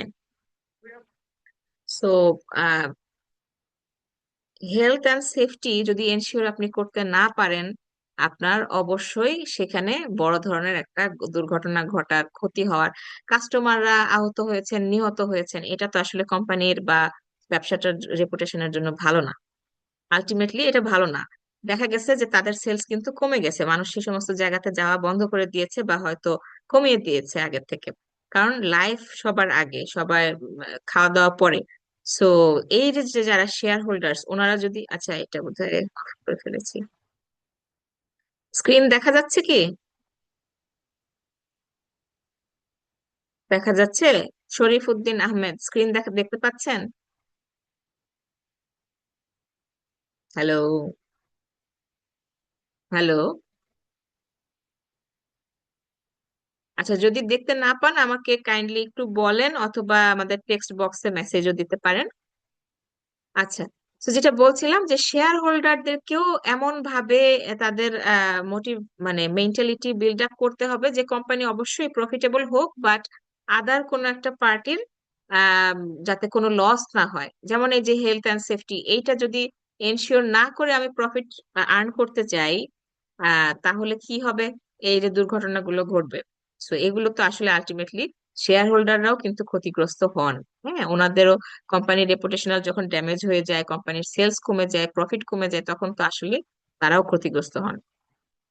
এক্সটার্নাল অডিটরস, এই যে আমরা সিএ ফার্মে আমরা যারা প্র্যাকটিস করি, সো কেন আমরা এখানে গুরুত্বপূর্ণ ভূমিকা পালন করি?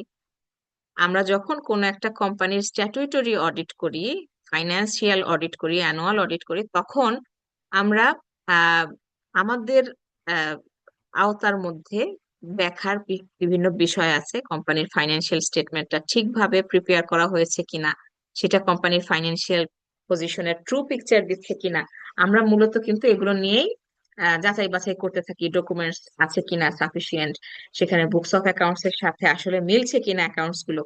তো এগুলো আমরা যদি ঠিকভাবে আমাদের ওপিনিয়নটা রেইজ করতে না পারি, এই ফাইন্যান্সিয়াল স্টেটমেন্ট বা অডিট রিপোর্ট পড়ে যারা ওই কোম্পানির শেয়ার কিনবেন তারা কিন্তু ক্ষতিগ্রস্ত হয়ে যাবেন। সো আমাদেরকেও এই গুড গভর্নেন্স মেনটেন করার জন্য এখানে একটা ইম্পর্টেন্ট পার্টি হিসেবে মেনশন করা হয়েছে ইন্টারনাল অডিটরস। ইন্টারনাল অডিটটা কি?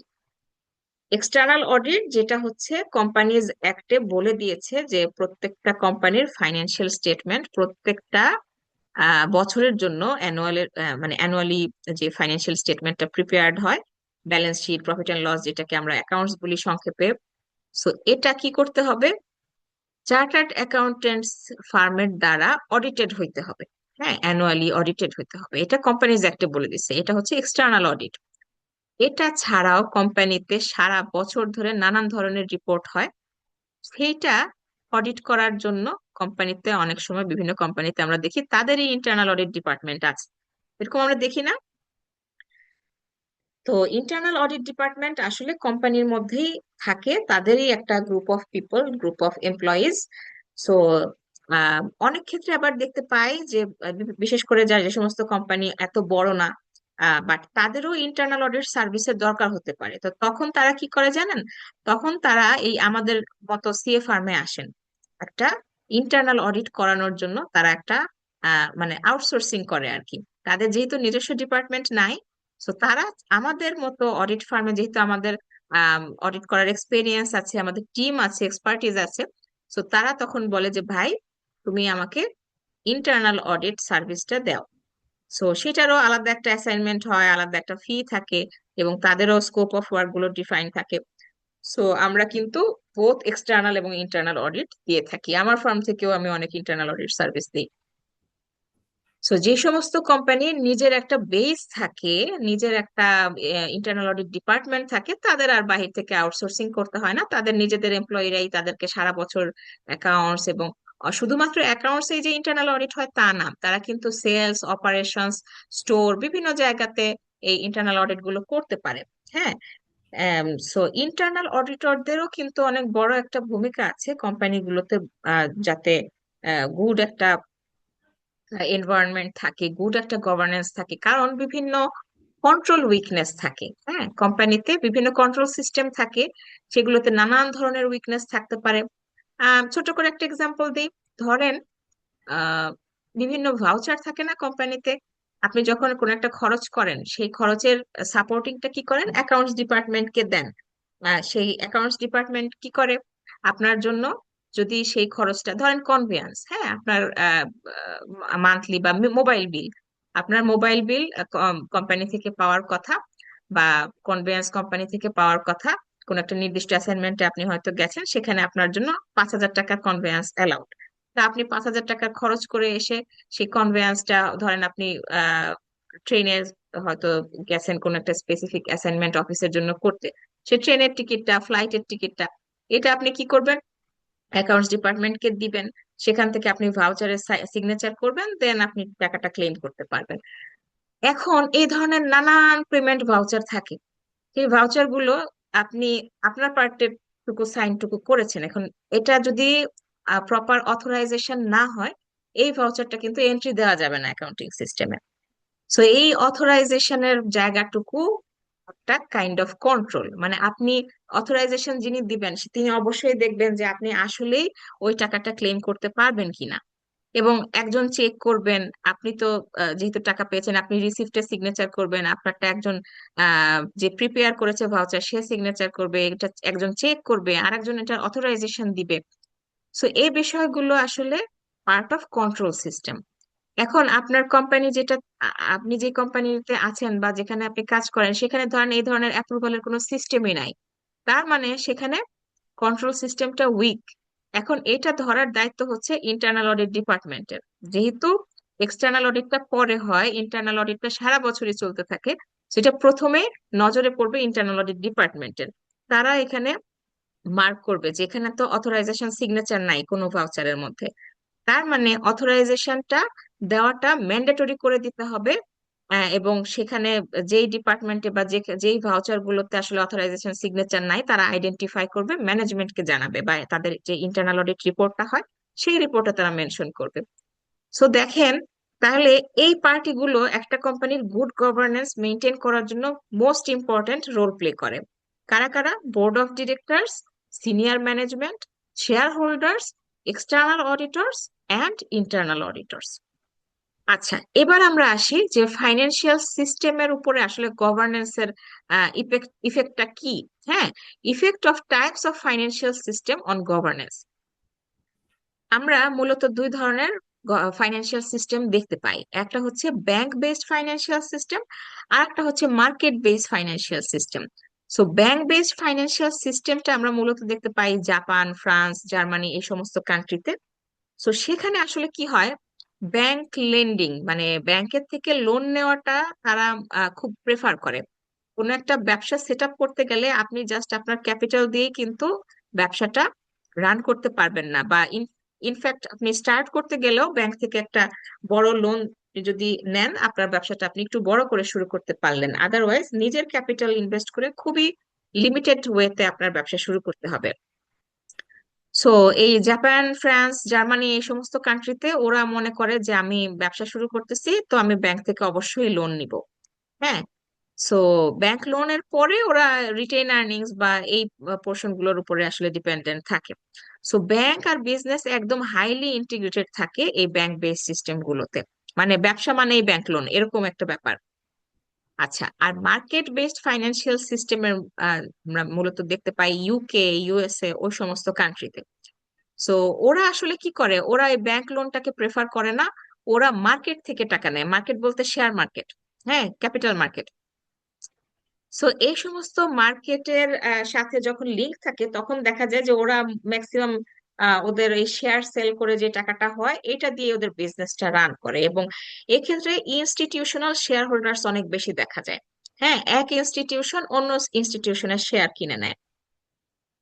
সো এটাই আমরা মূলত এই মার্কেট বেস সিস্টেমের একটা বড় ফিচার হিসেবে দেখতে পারি। আচ্ছা, এবার আসি এথিক্সে। এথিক্স কি বিষয়টা, আমরা কি এথিক্স সম্পর্কে জানি? আমাদের সাথে রাশেদ ইসলাম জয়েন করেছেন। রাশেদ ইসলাম, আপনি কি গত ক্লাসে ছিলেন? রাশেদ ইসলাম, আমাকে শুনতে পাচ্ছেন?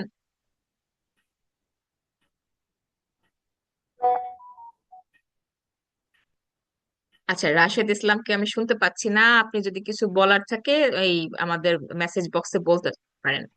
আচ্ছা, এথিক্স আমরা যদি বাংলা এটার অর্থ বের করতে যাই, এটা হচ্ছে নৈতিকতা, নীতি নৈতিকতা। সো এটার একটা ডেফিনেশন আমরা একটু দেখি। A system of behavior which is deemed acceptable in the society or context under consideration. হ্যাঁ, এটা হচ্ছে বিহেভিয়ারের একটা সিস্টেম। কি ধরনের বিহেভিয়ার? যেটা সমাজে অ্যাকসেপ্টেবল এবং আমাদের পজিটিভলি এটাকে ধরে নেওয়া হয়। হ্যাঁ, ethics tells us how to behave. এই এথিক্স আমাদেরকে বলে কিভাবে আমাদেরকে বিহেভ করতে হবে, এবং এটা শুধু ইন্ডিভিজুয়াল লেভেলে না, এটা কিন্তু কর্পোরেট লেভেলেও আছে। সো আপাতত আমরা এটা ইন্ডিভিজুয়াল লেভেলের জন্যই চিন্তা করি যে system of behaviour which is deemed acceptable in the society or context under consideration. একটা ছোট্ট এক্সাম্পল দিই। আহ এখানে অনেকেই হয়তো থেকে থাকবেন যারা স্মোক করেন। এখন স্মোকিং এর জন্য আপনি স্মোকিং জোন থাকে বিভিন্ন অফিসগুলোতে বা বিভিন্ন প্লেসে। এই স্মোকিং জোন ছাড়া পাবলিক জায়গাতে স্মোক করাটা কিন্তু আনএথিক্যাল। কেন বলেন তো? স্মোক করলে নিজের ক্ষতি তো করবেনই, আশেপাশের যে পরিবেশটা সেটাও পলিউটেড হবে। সেখানে বাচ্চা থাকতে পারে, ফিমেল থাকতে পারে, অসুস্থ ব্যক্তি থাকতে পারে। এই যে স্মোকটা তারা যখন ইনহেল করবে, নিঃশ্বাস নেওয়ার সাথে সাথে ভিতরে তাদের ঢুকে যাবে, এটা তাদের হেলথের জন্য হার্মফুল। সেজন্য স্মোকিং জোন ছাড়া স্মোক করাটা আনএথিক্যাল। বাট আপনি যদি স্মোক করে ফেলেন, আপনাকে কি শাস্তির ব্যবস্থা আছে? বাংলাদেশে আমি তো দেখতে পাই না এরকম জি স্মোক। আছে, আইন কম, অনুযায়ী আছে। খুব কম, বাট এটার প্রয়োগ কতখানি? এটা প্রয়োগ নাই একটা নির্দিষ্ট কিন্তু। ফাইন আছে, কিন্তু এটা প্রয়োগ করা আচ্ছা, হয় না। প্রয়োগ করা হয় না। যে আইন আছে অলরেডি সেগুলো খুবই মানে লিমিটেড পরিসরে প্রয়োগ করা হয়, বাট ম্যাক্সিমাম ক্ষেত্রে দেখবেন যে পাবলিক প্লেসে হোক, বাস টাসে হোক, এই সমস্ত জায়গাতে স্মোক করছে, আপনি কি ব্যবস্থা নিবেন? এবং আমাদের যারা আইন নিয়ন্ত্রণকারী বাহিনী আছে তারাও কিন্তু এগুলো নিয়ে কোনো মাথা ব্যথা নাই তাদের, এটাকে মানুষ সিরিয়াসলি নিচ্ছেই না। বাট আসলে ক্ষতিগ্রস্ত তো হচ্ছে আশেপাশের মানুষ, বাচ্চা কাচ্চা বা যারা ফিমেল আছে, যাদের অ্যালার্জিক আছেন, তাদের তো খুবই প্রবলেম। সো এই যে আহ, মানে এথিক্সটা হচ্ছে এমন জিনিস যেটার এগেনস্টে আপনার কোনো পেনাল্টি নাই, কোনো শাস্তি নাই, বাট এই যে যে সোসাইটাল যে নর্ম, এইটার দৃষ্টিতে এটা আপনাকে বিহেভিয়ার কিভাবে করতে হবে এই বিষয়টা বলবে। সো আপনি যদি এথিক্যালি খুব বেশি স্ট্রেংথ থাকে, আপনার এথিক্যালি স্ট্রং হয়ে থাকেন, আপনি নিজেই বুঝবেন যে আমার অমুক জায়গাতে আমার স্মোক করাটা ঠিক হয়নি, বা আমার ওই ওই জায়গাতে আমি স্মোক করব না। এটা আপনার নিজে থেকেই এটা বিষয়টা ক্রিয়েট হবে, এটা আপনাকে পেনাল্টি দিয়ে ঠিক করতে হবে না।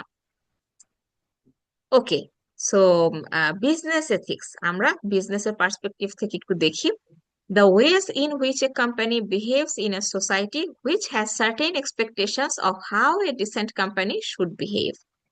তার মানে প্রত্যেকটা কোম্পানিতে আসলে কোম্পানিরও বিহেভিয়ারের ব্যাপার আছে, হ্যাঁ। কোম্পানি, এই যে আমরা ডিভিডেন্ড নিয়ে কথা বলছিলাম, আমরা গুড গভর্নেন্স নিয়ে কথা বলছিলাম। সো কোম্পানিরও ধরেন কোনো পেনাল্টি নাই, বাট সে যদি এই গভর্নেন্সটা যদি মেনটেন করতে পারে বা এথিক্সটা যদি সে মেনটেন করতে পারে, তার কিন্তু আলটিমেটলি কোম্পানির একটা রেপুটেশন ভালো হবে, সেখানে যারা কাজ করেন তাদের মধ্যে একটা স্যাটিসফ্যাকশন থাকবে, তারা আরো ভালো কাজ করতে মোটিভেটেড হবে। সো এই বিজনেস এথিক্সটা কি হবে, সেটা কোম্পানিকে টেল করবে যে কোম্পানির আসলে কিভাবে বিহেভ করা উচিত। They represent the moral standards that are expected. Company থেকে আমরা একটা মোরাল এক্সপেকটেশন রাখি। কোম্পানিটা যদি প্রফিটেবল হয়, আমরা চাই যে সেটা আসলে সমাজের কল্যাণের জন্য কিছু করুক। আমরা একটু পরেই দেখবো, এই বিষয়গুলো কিন্তু আসলে inter related. Ethical culture, a business culture where the basic values and beliefs in a company encourage people within the company to behave in line with acceptable business ethics.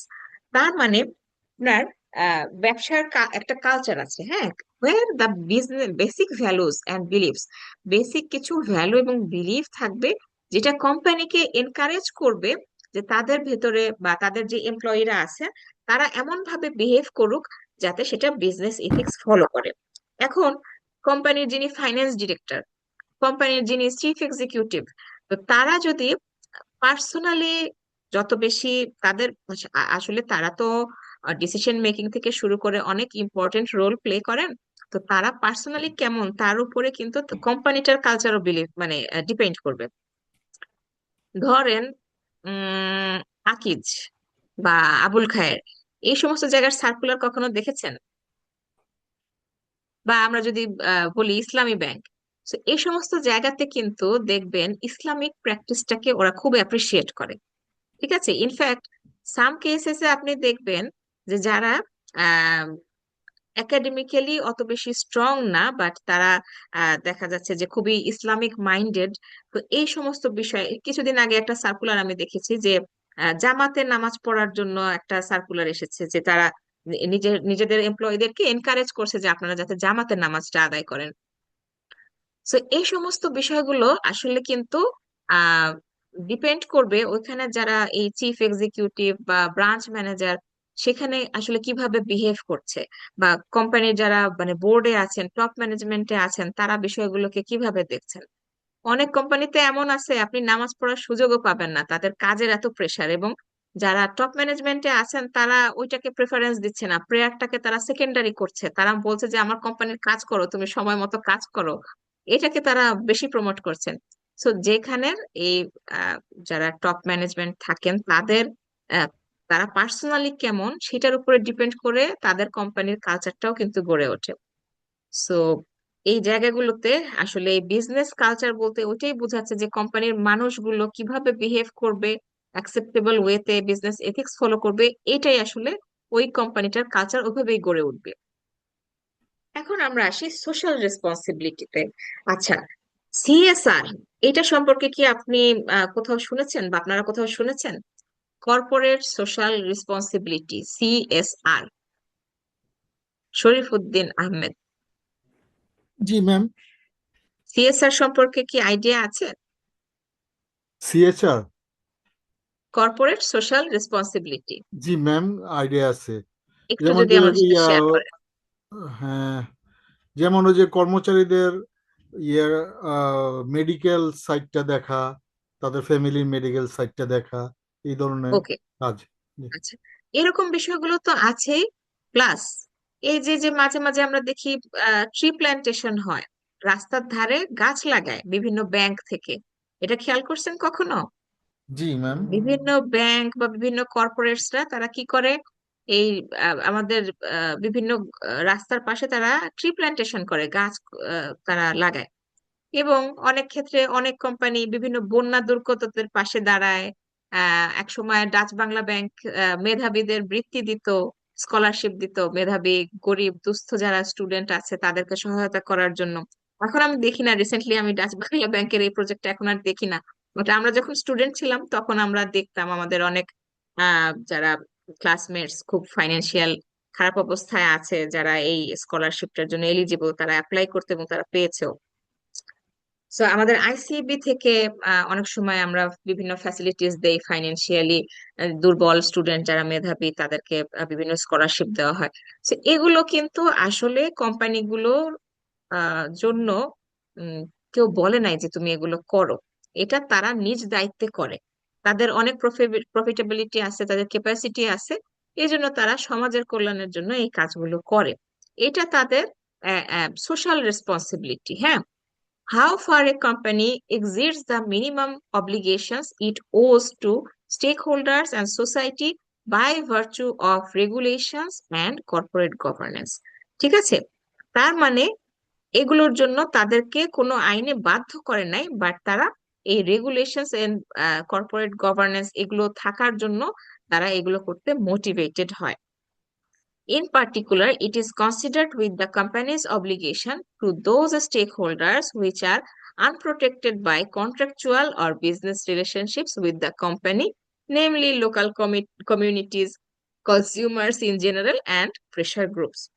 So তারা চেষ্টা করে যে এই ধরনের যারা স্টেক হোল্ডার আছে কোম্পানির সাথে হয়তো ডিরেক্টলি রিলেটেড না, বাট স্টিল তারা যাতে একটা বেনিফিটেড হয় কোম্পানি থেকে। আচ্ছা, এথিক্স এর উপরে আমরা একটা ছোট্ট কেস স্টাডি দেখি। In what areas of business would you say there were the greatest pressure not to behave ethically, and from what source does this pressure come? আচ্ছা, আমরা এই এথিক্স যে অ্যাপ্লাই করব বিজনেস অর্গানাইজেশনে, এটা অ্যাপ্লাই করতে যে আমরা কিন্তু নানান রকমের বাধার সম্মুখীন হই। হ্যাঁ, ওই যে বলেন না যে অনেস্ট মানুষের আসলে নানান দিক থেকে প্রেশার আসে। সো এগুলা kind of that kind of pressure আমরা ফেস করি। হ্যাঁ, so the pressure not to behave ethically in business mainly derives from the need to gain commercial advantage in a fiercely competitive world। আমাদের এই যে যে corporate world, এটা কিন্তু অনেক বেশি কম্পিটিটিভ, কম্পিটিশনের জায়গা। এখানে আপনি এথিক্যালি বিহেভ করতে গেলে নানান দিক থেকে আপনি প্রেশার ফেস করবেন। ফর এক্সাম্পল, আপনি যদি প্রকিউরমেন্টে থাকেন, আপনার কিন্তু ব্রাইব টেকিং, ঘুষ নেওয়া এবং এক্সপ্লয়টেশন অফ সাপ্লায়ার্স, এইটার একটা সুযোগ কিন্তু সৃষ্টি হবে। প্রকিউরমেন্টে কাজ করেছেন কখনো? প্রকিউরমেন্ট ডিপার্টমেন্টে আপনার আম, অনেক সুযোগ থাকে যে আপনাকে অনেক সাপ্লায়ার বলবে যে ভাই তুমি আমাকে কাজ দাও, আমি তোমাকে একটা পার্সেন্টেজ দিব। ইনফ্যাক্ট ঘুষ দেওয়ারও টেন্ডেন্সি অনেক সাপ্লায়ারের থাকে। বাট আপনি যদি প্রকিউরমেন্টের একজন অনেস্ট এমপ্লয়ি হন, আপনি তাদের দ্বারা প্রলুব্ধ হবেন না। আপনার কোম্পানির যে পলিসি, সেই পলিসিতে যদি এরকম থাকে যে আপনি এক্সিস্টিং সাপ্লায়ারদের সাথেই ট্রানজেকশন করবেন, এক্সিস্টিং সাপ্লায়ারদেরকেই আপনি অর্ডার দিবেন, এবং প্রপার যদি সিস্টেম থাকে যে মিনিমাম 3টা কোটেশন আসতে হবে, সেখান থেকে যেটা লোয়েস্ট কোটেশন দিবে, মানে সেম কোয়ালিটির প্রোডাক্ট দিবে বাট প্রাইস আপনার কম পাবেন কিছুটা। তো সেখানে যদি আপনার এরকম যদি কোম্পানিতে পলিসি থাকে, তাহলে আপনাকে ওই পলিসি ধরেই কিন্তু প্রকিউরমেন্টের কাজগুলা করতে হবে। ওভাবেই আপনাকে রিকুইজিশন দেওয়ার পরে ওভাবেই সাপ্লায়ারকে অর্ডার দিতে হবে, এবং যে ডকুমেন্টেশন যে প্রসেস সেটা ফলো করতে হবে। বাট আপনি যদি এথিক্যালি স্ট্রং না হন, তাহলে কিন্তু সাপ্লায়াররা যে আপনাকে বললো যে তুমি আমাকে অর্ডার দাও, আমি তোমাকে এখান থেকে পার্সেন্টেজ দিব, আপনি কিন্তু সেই জালে ফেসে যাবেন। সো এথিক্যালি স্ট্রং থাকাটা, নিজের কাছে অনেস্টি মেনটেন করাটা, নিজের কাছে নিজেকে অনেক বেশি কি হইতে হবে, স্ট্রেংথ, মানসিক ভাবে শক্তিশালী হতে হবে যে আমি ঘুষের কাছে হার মানবো না। ওকে, দেন আমরা একটু আগাই। Excessive client and supplier entertainment. আপনি যদি আপনার ক্লায়েন্টকে বা আপনার সাপ্লায়ারকে অতিরিক্ত পরিমাণে এন্টারটেইন করতে যান, আপনি যদি তাদেরকে নিয়ে কি করেন, তাদেরকে নিয়ে আপনি আহ বড় বড় ডিনার পার্টি অ্যারেঞ্জ করেন, তাদেরকে আপনি রেডিসনে বা বড় বড় 5 স্টার হোটেলে যদি আপনি রেগুলার খাওয়াতে নিয়ে যান তাদের থেকে অর্ডার পাওয়ার জন্য, সেটাও কিন্তু আসলে আপনার এথিক্সটা কিন্তু সেখানেও স্ট্রং থাকবে না। কারণ হ্যাঁ, আপনি মাঝে মাঝে তাদেরকে খাওয়াতে পারেন বা তাদেরকে কিছু এন্টারটেনমেন্ট দিতে পারেন, বাট এক্সেসিভ লেভেলে হয়ে গেলে সেটা কিন্তু আনএথিক্যাল হয়ে যাবে। Inflated directors expenses. কোম্পানিতে ডিরেক্টরসদের আসলে এক্সপেন্সেস গুলো বা তারা আসলে কোম্পানি থেকে কি পাবেন কি পাবেন না, এটার কিন্তু একটা নির্দিষ্ট লিমিট আছে। So, আপনি সেই লিমিট যদি এক্সেস করে যায় কোনো কোম্পানির ডিরেক্টররা, তাহলে কিন্তু এথিক্যালি এখানে একটা প্রবলেম আছে। Engaging in conflicts of interest. বিভিন্ন পার্টি হতে পারে, বিভিন্ন স্টেক হোল্ডার গ্রুপস হতে পারে, বিভিন্ন এমপ্লয়িজ, একজন সিনিয়র জুনিয়র, এর মধ্যে বিভিন্ন ধরনের কনফ্লিক্ট থাকতে পারে।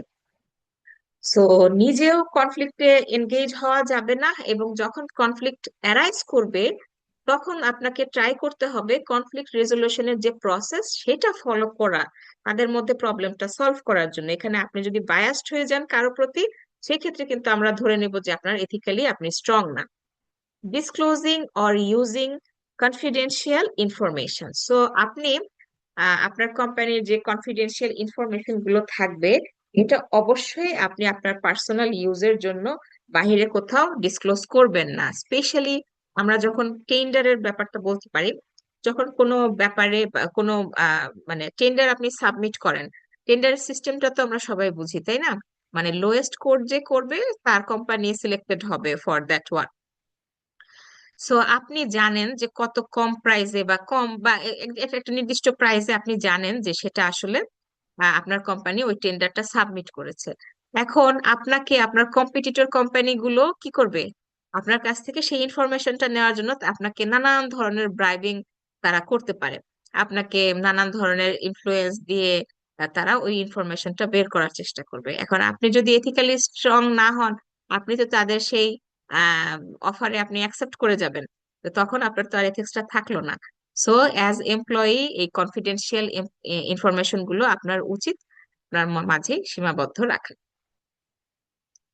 সো এথিক্যাল এরিয়া প্র্যাকটিস করাটা কিন্তু মানে আপনাকে নানান দিক থেকে সবাই প্রলুব্ধ করবে যে আপনি এথিক্যাল জায়গা থেকে সরে আসেন, বাট আপনি যদি নিজের কাছে স্ট্রেংথ রাখতে পারেন শুধুমাত্র তখনই এটা মেনটেন করতে পারবেন। Okay, code of ethics. Code of ethics হচ্ছে formalisation of moral principles and or values, responsibilities and obligations.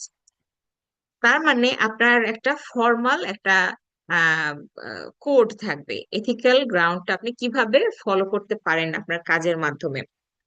আচ্ছা, so functions of code of এথিক্সটা আমরা একটু দেখি, কি কি ফাংশনস আসলে কোড অফ এথিক্স এর আছে।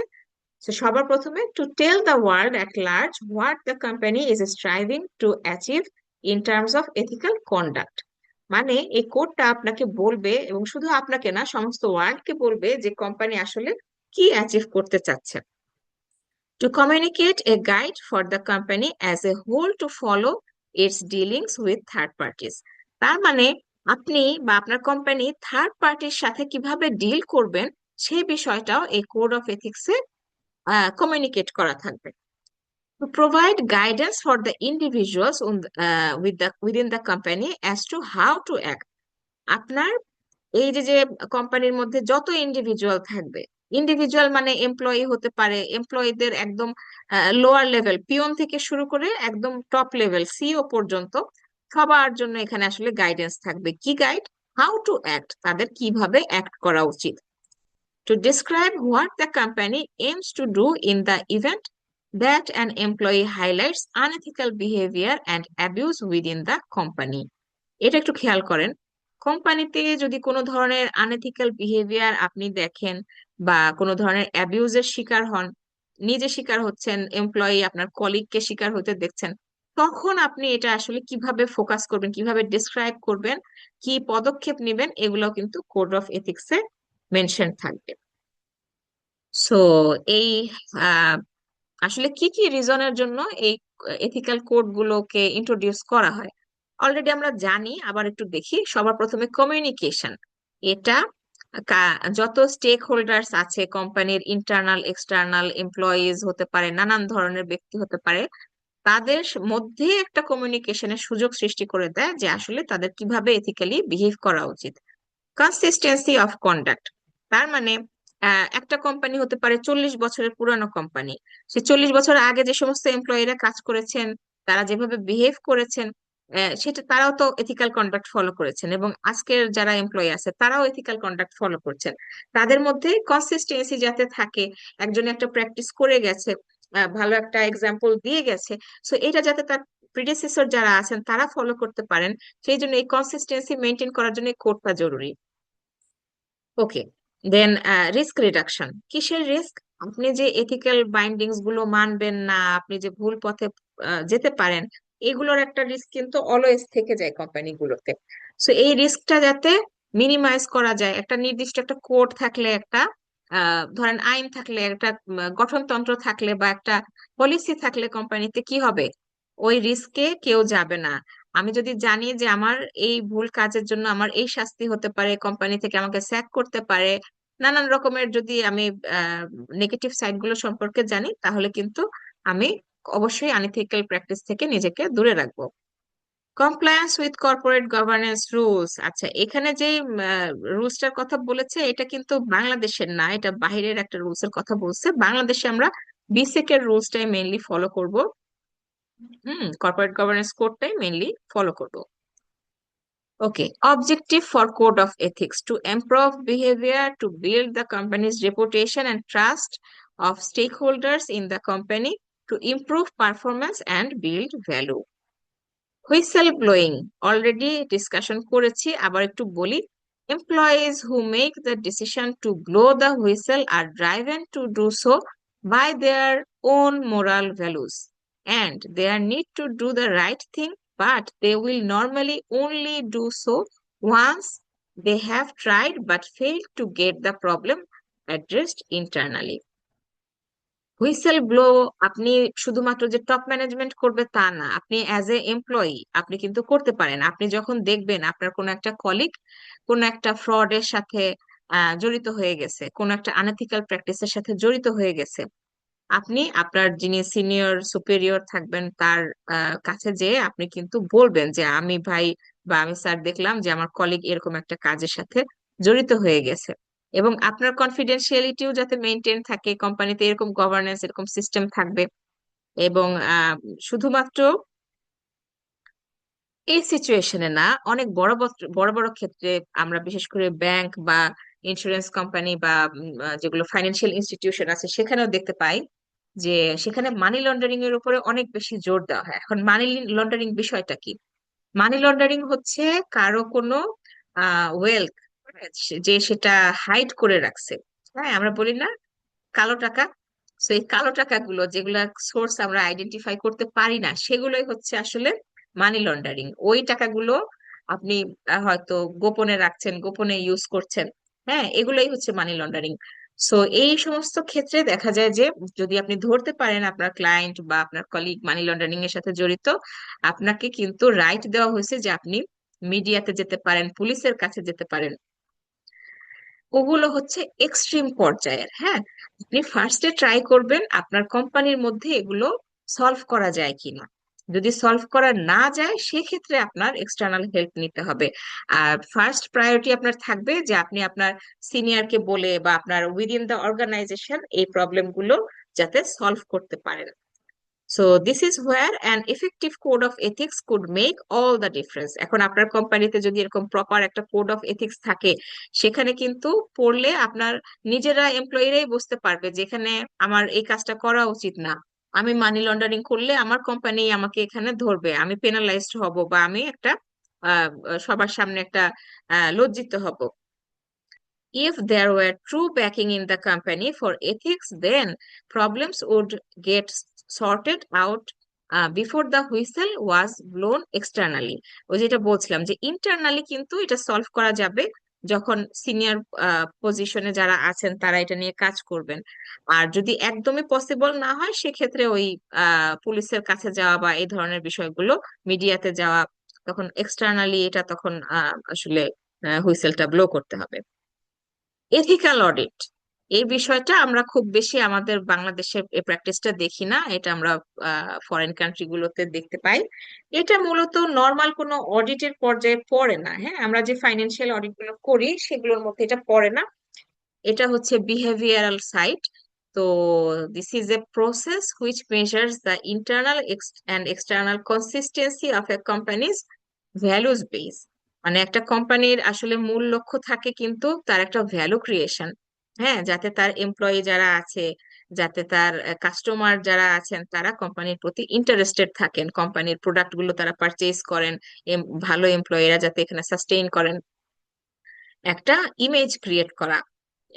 ইউনিলিভার, ইউনিলিভারের কিন্তু যদি তারা কোনো প্রমোশন নাও করে তাও আমরা তাদের প্রোডাক্ট গুলো কিনি।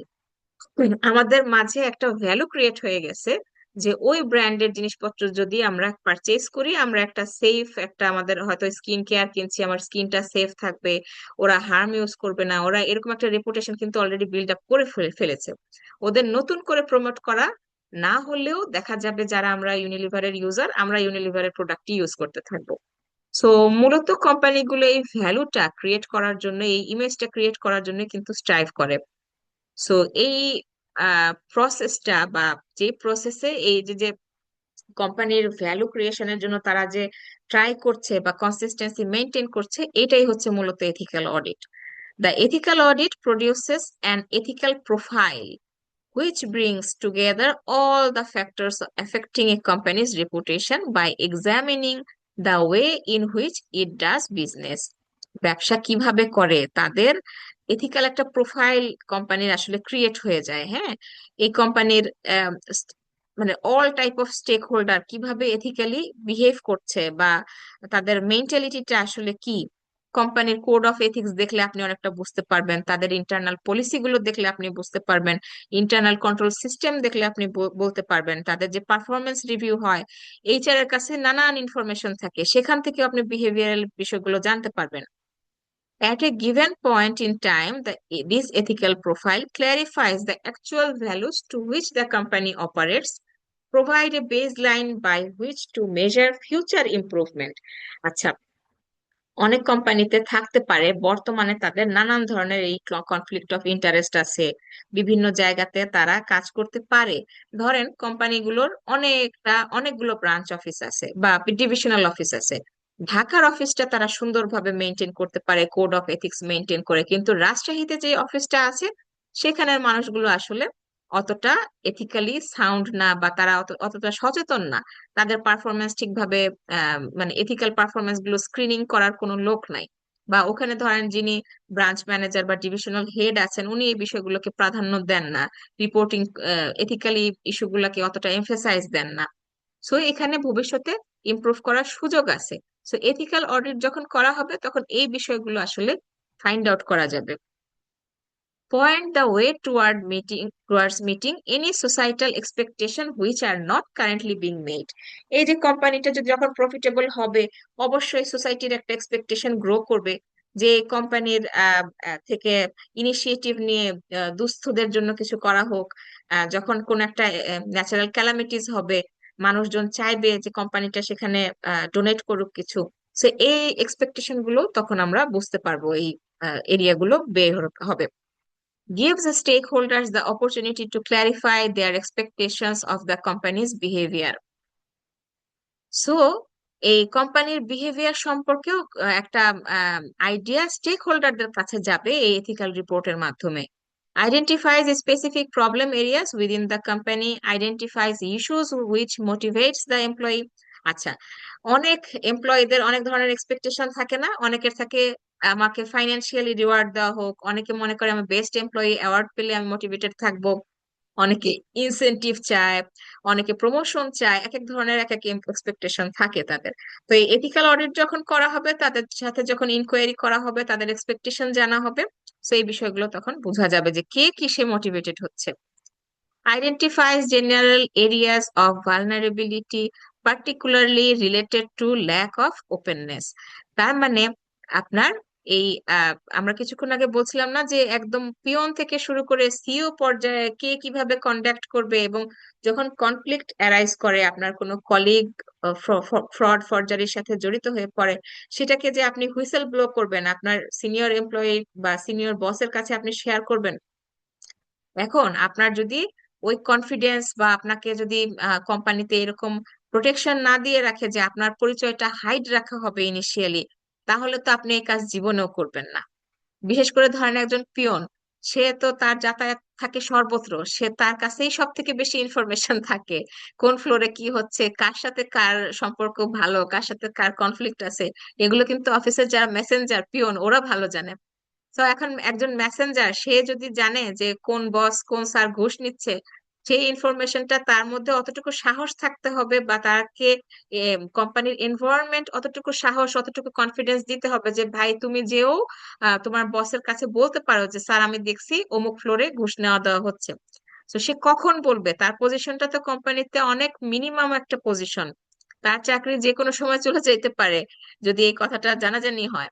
সো তাকে ওইভাবে সিকিউরিটি দেওয়া হবে যে তুমি যা জানবা যা দেখবা তুমি শেয়ার করবা, তোমার এখানে তোমার চাকরি যাওয়ার কোনো ভয় নাই, তুমি যদি অনেস্ট থাকো তোমার কোনো সমস্যা হবে না। কোম্পানির এনভায়রনমেন্টকে এই দায়িত্ব নিতে হবে, তাকে কনফিডেন্স দেওয়া, তাকে সাহস দেওয়ার যে অনেস্টি অ্যাপ্লাই করলে সে রিওয়ার্ডেড হবে, তার চাকরি চলে যাবে না।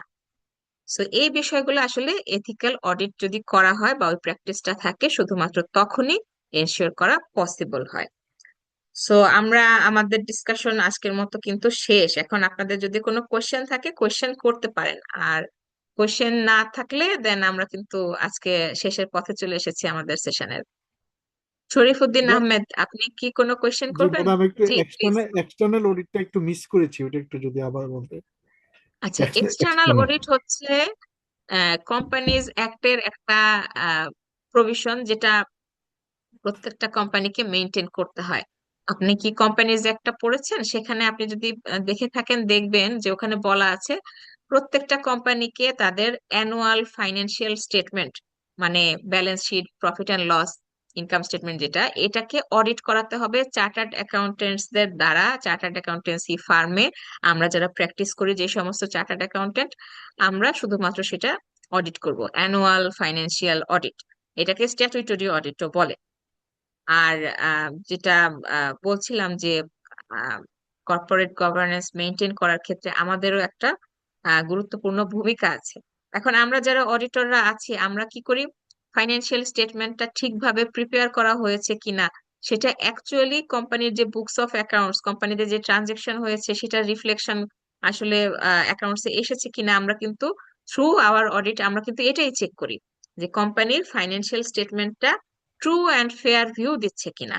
সো যদি এখানে মাঝে মাঝে অডিট রিপোর্ট দেখলে দেখবেন সেখানে কিছু কোয়ালিফিকেশন পয়েন্ট থাকে। কোয়ালিফিকেশন পয়েন্ট বলতে সেখানে ধরেন সেলস ফিগার ফাইন্যান্সিয়াল স্টেটমেন্টে যেটা দেখানো আছে সেটা অনুযায়ী বুকস অফ অ্যাকাউন্টসে খুঁজে পাওয়া যায় না, এই ভ্যাট রিটার্নের সাথে মিলছে না। সো নানান রকমের ইস্যু থাকতে পারে। সো এইগুলো যখন আমরা অমিল পাই, তখন আমরা এগুলোকে রিপোর্টের মধ্যে মেনশন করে দিই যে এই অ্যামাউন্টের সাথে আমরা ডকুমেন্টস এর মিল পাইনি, বা অনেক সময় কোনো একটা ডকুমেন্টস গ্যাপ থাকে। সো সেই বিষয়গুলো আমরা আসলে রিপোর্টে মেনশন করি। আমাদের অডিটরদের কাজই হচ্ছে এটা, যে বুকস অফ অ্যাকাউন্টস এর সাথে ফাইন্যান্সিয়াল স্টেটমেন্টের ফিগার গুলো মিলছে কিনা এটা মূলত চেক করে দেখা। সাথে সাথে আনুষঙ্গিক কিছু বিষয় আমরা দেখি, লিগ্যাল কমপ্লায়েন্সটা ঠিক আছে কিনা, বিভিন্ন অ্যাকাউন্টিং স্ট্যান্ডার্ড অনুযায়ী, ইন্টারন্যাশনাল ফাইন্যান্সিয়াল রিপোর্টিং স্ট্যান্ডার্ড অনুযায়ী, অডিটিং স্ট্যান্ডার্ড অনুযায়ী বিভিন্ন বিষয়গুলো আমরা পর্যবেক্ষণ করি, এবং রিপোর্টের মাধ্যমে আমরা আসলে প্রকাশ করি এই বিষয়গুলো। সো একটা গভর্নেন্স মেনটেন করার জন্য আমাদের এই, আমরা যদি আমাদের কাজটা প্রপারলি না করি, আমরা যদি রিপোর্টে আমাদের অ্যাকচুয়াল সিনারিওটা বা ওপিনিয়নটা না দিই, দেখা যাবে কি আমাদের রিপোর্টের উপরে বেস করে কি হয়, ট্যাক্সের অ্যাসেসমেন্ট হয়। গভর্নমেন্ট কি হবে, বড় একটা রেভিনিউ থেকে বঞ্চিত হতে পারে। ফাইন্যান্সিয়াল স্টেটমেন্টে যদি প্রফিটটা ঠিক মতো না বের করা হয়, তাহলে কিন্তু প্রফিটের উপরে তো ট্যাক্স বের করা হয়, তাই তো? কর্পোরেট ট্যাক্সের জি কথা ম্যাম। বলছি। তো প্রফিটটা যদি ঠিকভাবে কোম্পানি বের না করে, তাহলে কি হবে? ট্যাক্সটা ঠিকভাবে সরকার পাবে না, তো সরকার বঞ্চিত হবে। আবার আমাদের ফাইন্যান্সিয়াল স্টেটমেন্টটা অ্যানালাইসিস করে হয়তো কোনো একজন ইনভেস্টর শেয়ারে ইনভেস্ট করবে, ওই কোম্পানির শেয়ার কিনবে সে। সো আমরা ফাইন্যান্সিয়াল স্টেটমেন্টে যদি না বলি যে এখানে আসলে যে প্রফিট দেখানো হয়েছে, এই প্রফিটটা কি হয়েছে, এটার মধ্যে বিভিন্ন এক্সপেন্স দেখানো হয় নাই, বা হয়তো প্রফিটটা আসলে ম্যানুপুলেটেড, আমরা তো নানান ভাবে রিপোর্টের মধ্যে বলি। সো ওই বিষয়গুলো যদি আমরা না মেনশন করি, আমরা যদি একটা ক্লিন রিপোর্ট দিয়ে দেই, এবং সেই রিপোর্টটা পড়ে কোনো একজন ইনভেস্টর যদি একটা ভুল ডিসিশন নেন, একটা অ্যাকচুয়ালি ধরেন কোনো একটা বড় ধরনের এক্সপেন্স ওই কোম্পানিতে দেখায় নাই, এখন এক্সপেন্স না দেখাইলে প্রফিট বেশি শো করবে, এক্সপেন্সটা দেখাইলে হয়তো প্রফিট না থেকে লসও হয়ে যেতে পারতো। সো এই বিষয়গুলো ফাইন্ড আউট করার দায়িত্ব হচ্ছে অডিটরের। এখন অডিটর তার কাজটা যদি ঠিকভাবে না করে, ওই যে যে ইনভেস্টর যে অ্যাকাউন্টস দেখে, অডিটেড অ্যাকাউন্টস দেখে ইনভেস্ট করে ফেলছে, তার শেয়ারটা তো ক্ষতিগ্রস্ত হয়ে গেল। সে অনেক প্রফিট দেখে সেই কোম্পানিতে শেয়ার কিনে ফেলছে, বাট কোম্পানিতে তো আসলে এত প্রফিট না, অ্যাকচুয়ালি তার প্রফিট তো কম হবে, কারণ ওই বড় একটা এক্সপেন্স তো কোম্পানির ম্যানেজমেন্ট সেখানে শো করে নাই। তো এইগুলা অডিট রিপোর্টে আমরা মেনশন করে দিই। হ্যাঁ, ওপিনিয়ন গুলো আমরা এভাবে ড্র করি, যাতে কোনো পার্টি বঞ্চিত না হয় তাদের হক থেকে বা তাদের রাইট থেকে। হ্যাঁ, সো এই অডিটরও ম্যাম, অনেক। যদি জি, যদি প্লিজ। গরমিল পাওয়াই যায়, আপনারা রিপোর্ট জি, করেন, এটা কি কোম্পানির তরফ থেকে এটা কারেকশন করার কি সুযোগ আছে? হ্যাঁ, আমাদের যখন অডিট প্রসেসটা তো আর একদিনে শেষ হয় না। আহ, এটা ডিপেন্ড করে, 3 মাস 4 মাস, অনেক সময় 6 মাসও লাগে অনেকগুলো অডিট হতে। মানে অনেক বড় অডিট হলে সেগুলো প্রসেসের, আমরা তো যখনই প্রবলেম গুলো ফেস করি বিভিন্ন লেভেলে থাকে, ম্যানেজার লেভেলে থাকে, ডিরেক্টরস লেভেলে থাকে, পার্টনার্স লেভেলে থাকে, অনেক মিটিং হয় কোম্পানির ম্যানেজমেন্টের সাথে। তখন আমরা সবসময় যে রিপোর্টের মাধ্যমে বলি তা না, ফাইনাল রিপোর্ট হওয়ার আগে একাধিকবার তাদেরকে তাদের সাথে বসে বিভিন্ন বিষয় নিয়ে তাদেরকে বলা হয় যে এখানে অ্যাডজাস্টমেন্ট দরকার আছে, এখানে এই জিনিসটা ঠিক নাই। বাই দিস টাইম তারা যদি ঠিক করে ফেলে, তাহলে তো আর আমরা ফাইনাল রিপোর্ট বুঝতে সেটাকে পেরেছি আনবো ম্যাম, না। বুঝতে পেরেছি, থ্যাংক ইউ ম্যাম। হ্যাঁ, এবং আপনি জেনে থাকবেন যে আমরা ম্যানেজমেন্ট লেটারও দেই, সেটা অডিট রিপোর্ট না, এটা ম্যানেজমেন্টকে জানানো যে ভাই আপনার এই এই জায়গাতে আসলে কন্ট্রোল উইকনেস আছে, এগুলোকে আপনি শুধরিয়ে ফেলেন। সো এটা অডিটর অনেক সময় রিটেন আকারে দেয়।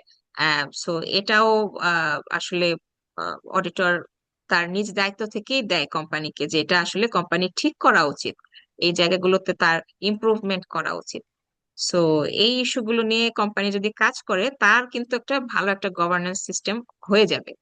সো অডিটর শুধুমাত্র কিন্তু অডিটের মধ্যে লিমিটেড থাকে না, বিয়ন্ড দা অডিটও অনেক অ্যাডভাইস দিয়ে থাকে। তো থ্যাংক আর ইউ কিছু ম্যাম। জানবার আছে? না ম্যাম, থ্যাংক ইউ। ওকে, ঠিক আছে। তো আজকে আর আমরা মোটামুটি ডিসকাশন কিন্তু শেষ। আমরা নেক্সট দিন ইনশাল্লাহ আমাদের নেক্সট মডিউল নিয়ে আহ, শুরু করার আগে আজকের সেশন নিয়ে যদি কারো কোনো মন্তব্য থাকে, কোনো কিছু জানবার থাকে, এটা নিয়ে অবশ্যই জানতে চাইবো। আর আমি স্লাইড দিয়ে দিব, আগের স্লাইড গুলো দিয়ে দেওয়া হয়েছে আপনাদেরকে, আবার দরকার হলে দেব। সো সেইগুলো এবং কোর্স আউটলাইনটাও শেয়ার করা হবে, ওগুলো দেখে কাইন্ডলি আপনারা একটু বাসায় এগুলো নিয়ে একটু স্টাডি করবেন, কারণ জি আপনাদের ম্যাম। কিন্তু এক্সাম দিতে হয়। সো এক্সামে ভালো করতে হলে এই ক্লাস রেকর্ডিং শুধু শুনলেই হবে না, ক্লাসে উপস্থিত থাকতে হবে, কোয়েশ্চেন করতে হবে, এবং স্লাইডটা বাসায় পড়তে হবে। হ্যাঁ, তো ঠিক আছে, ভালো থাকবেন সবাই। থ্যাংক আজকের ইউ ম্যাম। মতো এখানে আমরা শেষ করি। ওয়েলকাম, ভালো থাকবেন, আল্লাহ হাফেজ। আসসালামু আলাইকুম। ওয়ালাইকুম সালাম।